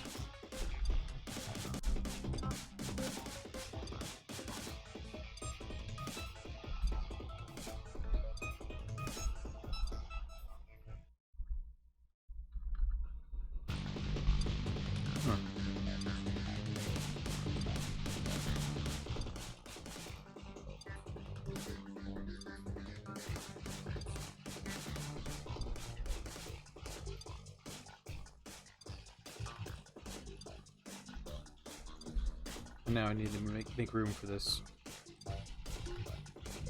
I'll drop the grenade.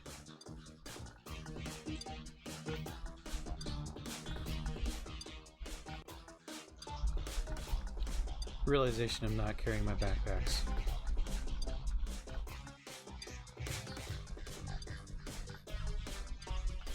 Now I can carry more.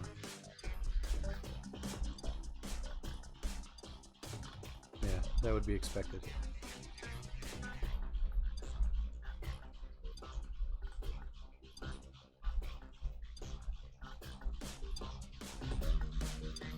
Shame.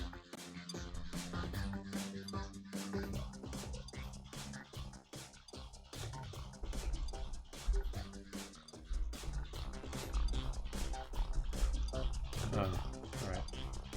Was hoping.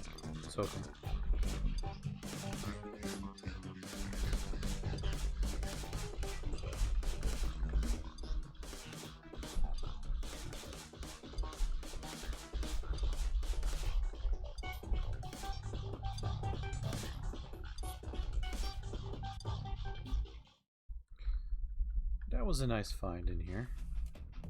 Good enough, anyways. We climb up there to see around us a little bit more. Unfortunately, it doesn't help us. Not much, anyways.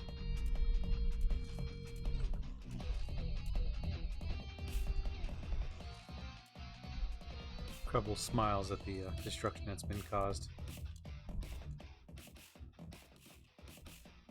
And he wonders, what's the drop next? What should I drop?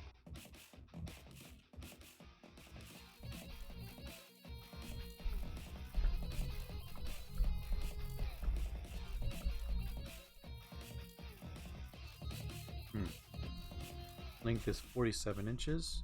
Backpack is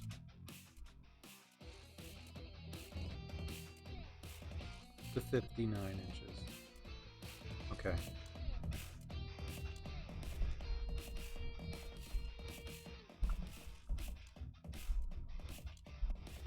I'll take the Warhammer.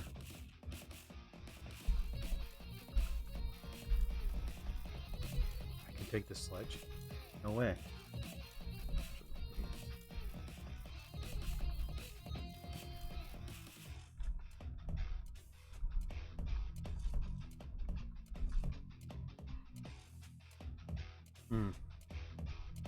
Don't make things rough.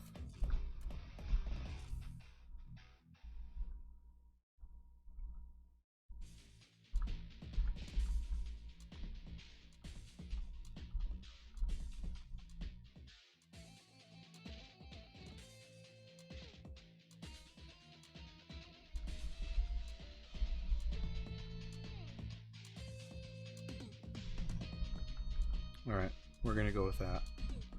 We're now carrying a sledgehammer and a variety of wands to deal with our problems.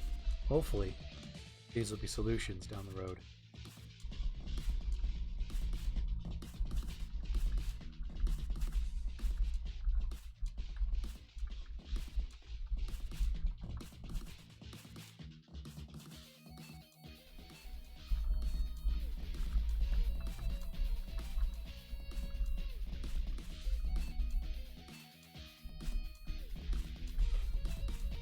Crumbles thinks to himself, possibly the only way to make these survivors, the people that are gonna band around me, to survive longer than a short period of time, I might need a large amount of them, then teach them how to fight. The dangers that I deal with are not the same as theirs. Zombies are a danger to them. Of course, what did in my friend, Ben McClure, well, those were dinosaurs, not even zombies. Almost did me in as well. He throws a little bit of ointment on his legs. No, I'll leave it alone. For science, curious if the legs do heal some.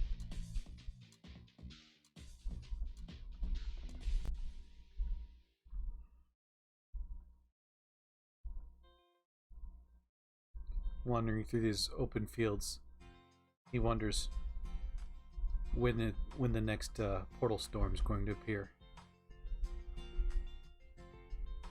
Given that he is in the middle of nowhere. A new goblin encampment shows up around the corner. Well, maybe I will, he thinks to himself.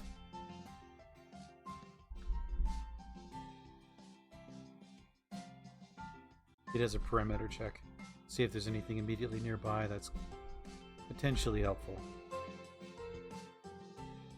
It looks like a big fat no. He looks at his poor staff. His spear. Doesn't want to use up the charges of that thing.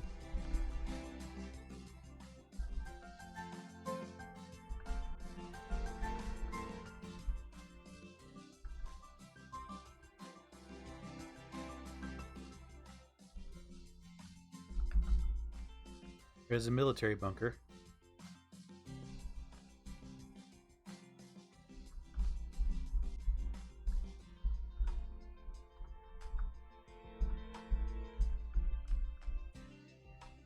Oh boy. There we go. Am I poisoned? No. I'm near a wasp nest. Wasn't aware of that. Or, I just happened to be unlucky and find a wasp. A familiar voice comes through. He hears Wraith. It says greetings. Crumbles responds back. Clearly I'm going crazy and responding to too many voices in my head. But greetings back. Hopefully you're doing well.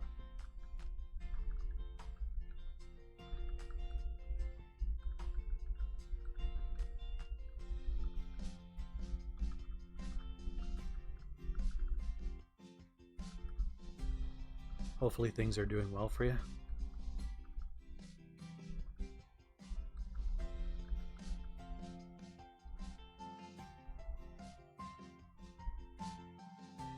I am, thanks. Good, good.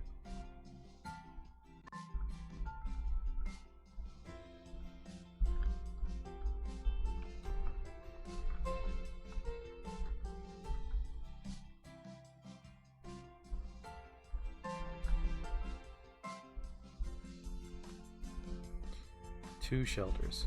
Nice. I'll put the rune right on the ground.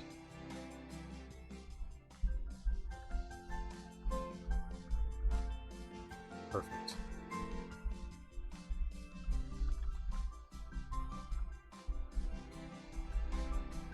Dinner bell's rung. There might be too many creatures. How's things here? It's doing alright. We're doing a roleplay stream. I just break character there for a moment. Unfortunately, we got doused with water. We're made of sugar. So, yeah. Things got a little hairy. We learned that we had to use a towel to fix that. Now we bravely wait around the corner. Oh, they won. Ooh.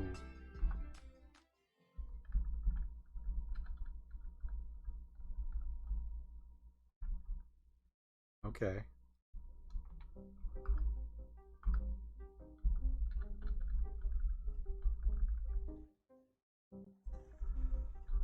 I might want to get away from here. Oh, 7 chieftains. How do they run? Like, as a group? We'll use the last two. 2 different charges.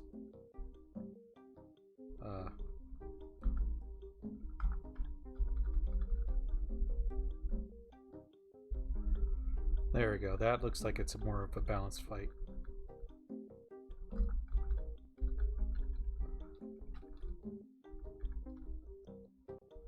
Oh man. That was all my charges there.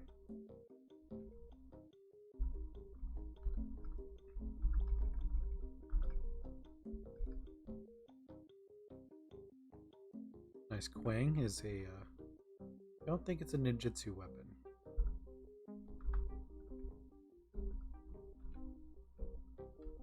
Some weapons will not tell you what given skills or abilities it will use. You kind of have to guess.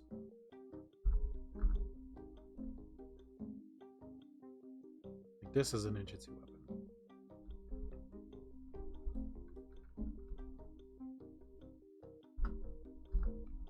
Fair enough.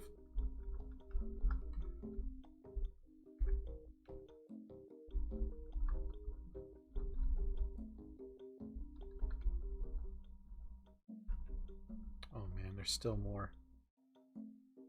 Oh boy.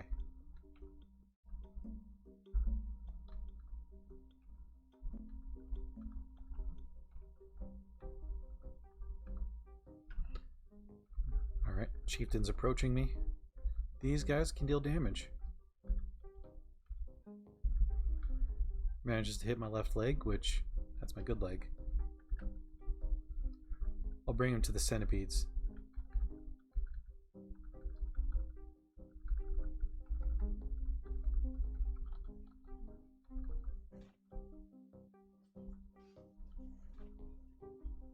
Perfect.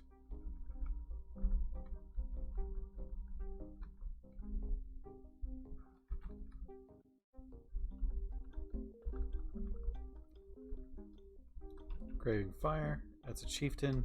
I'll yell for more attention. These last 2 centipedes have gotta last.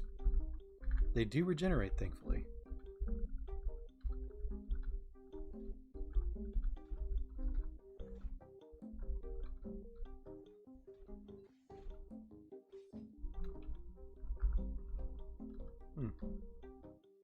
Not bad. Not bad.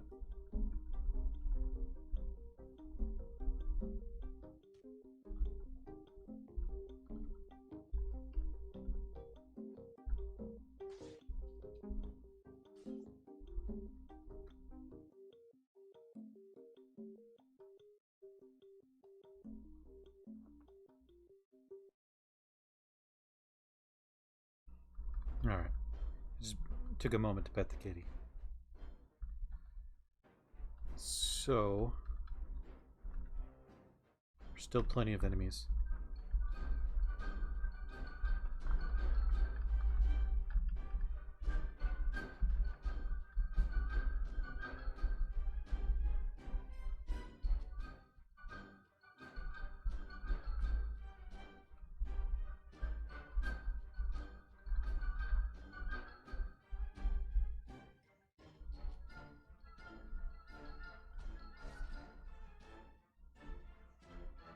Perfect.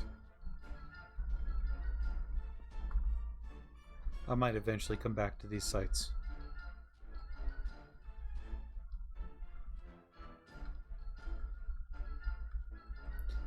Instead of using bravery, we use tactics.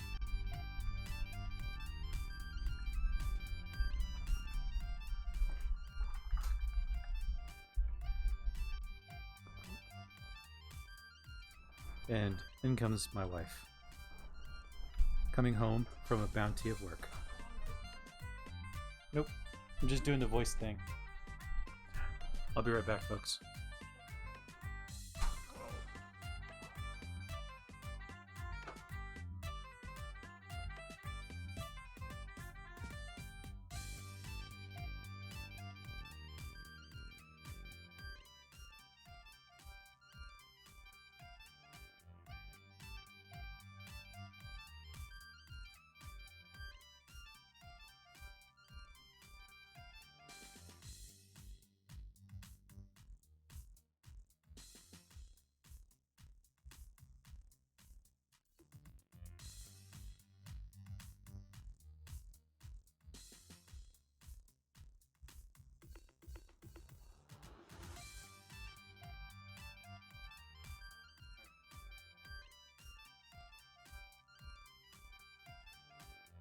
I'm back, folks.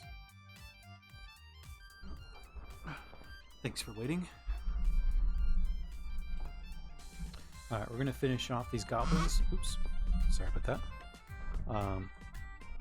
We're gonna finish off these goblins, and we're gonna find out what they were holding. What kind of loot do they have? What's their number? What's their sign?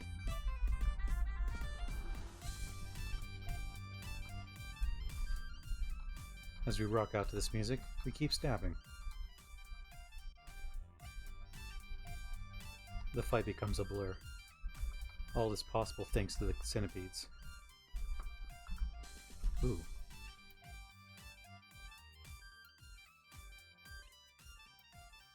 Huh. Okay.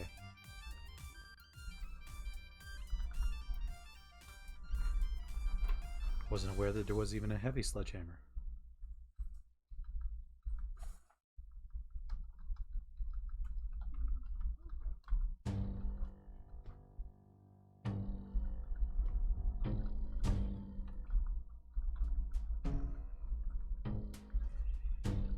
I bravely run away again.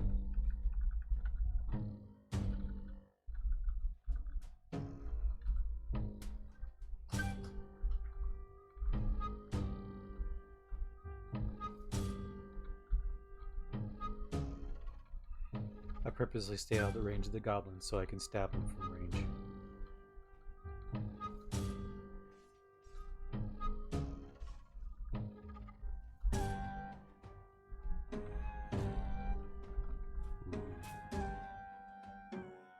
Cool. Too heavy for me though.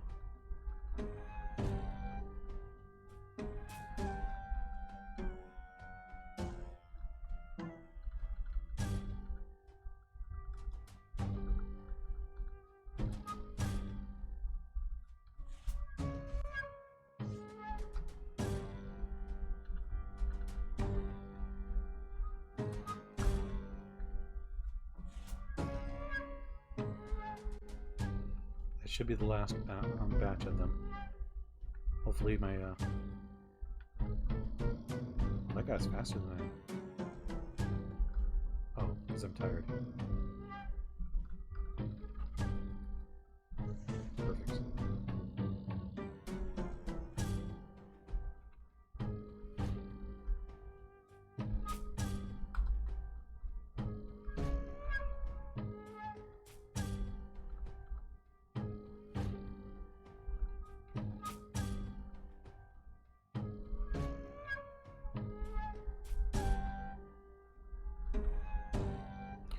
Alright, we did it.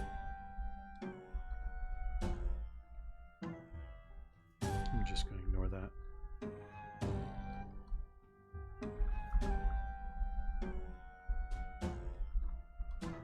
We found something. A ring of speed. We immediately put it on. We are now vastly faster. We see an endless flask, which we'll take. It's not necessarily useful, though.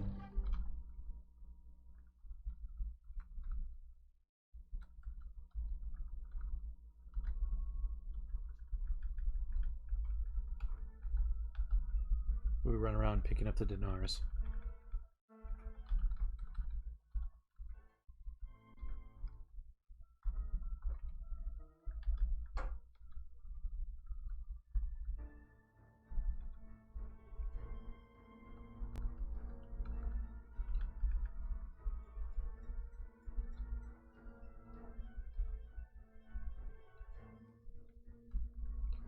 Shame.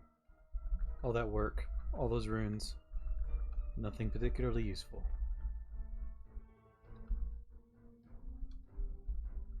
Well, the ring of speed, definitely useful.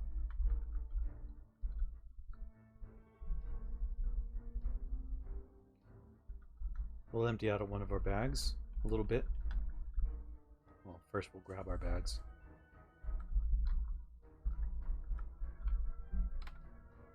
We're not overweight, thankfully.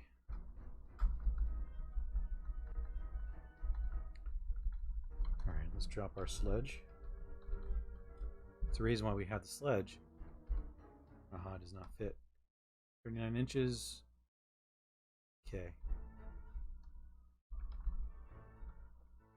Let's make sure it has room then.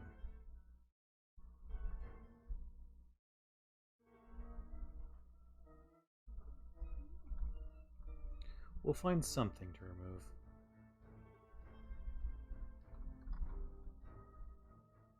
Oh, we can put away some more calories. That would be a good start. All the graham crackers. No containers to drop. Okay.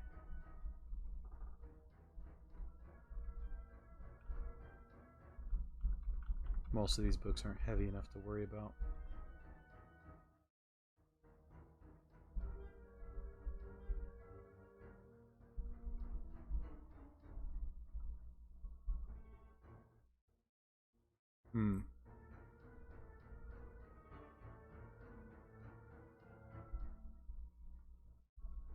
What to drop?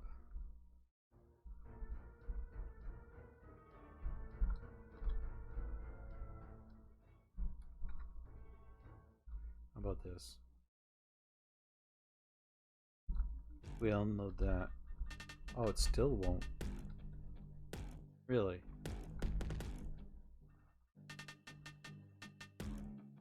Is it because of the weight? It's got to be the weight. Alright.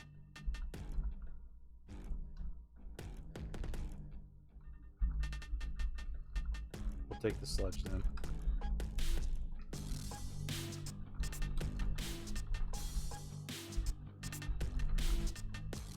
With that said, I hope everyone had a good time. If you did, please consider following the channel. If you really like what you saw today, consider subscribing. I'm gonna get going.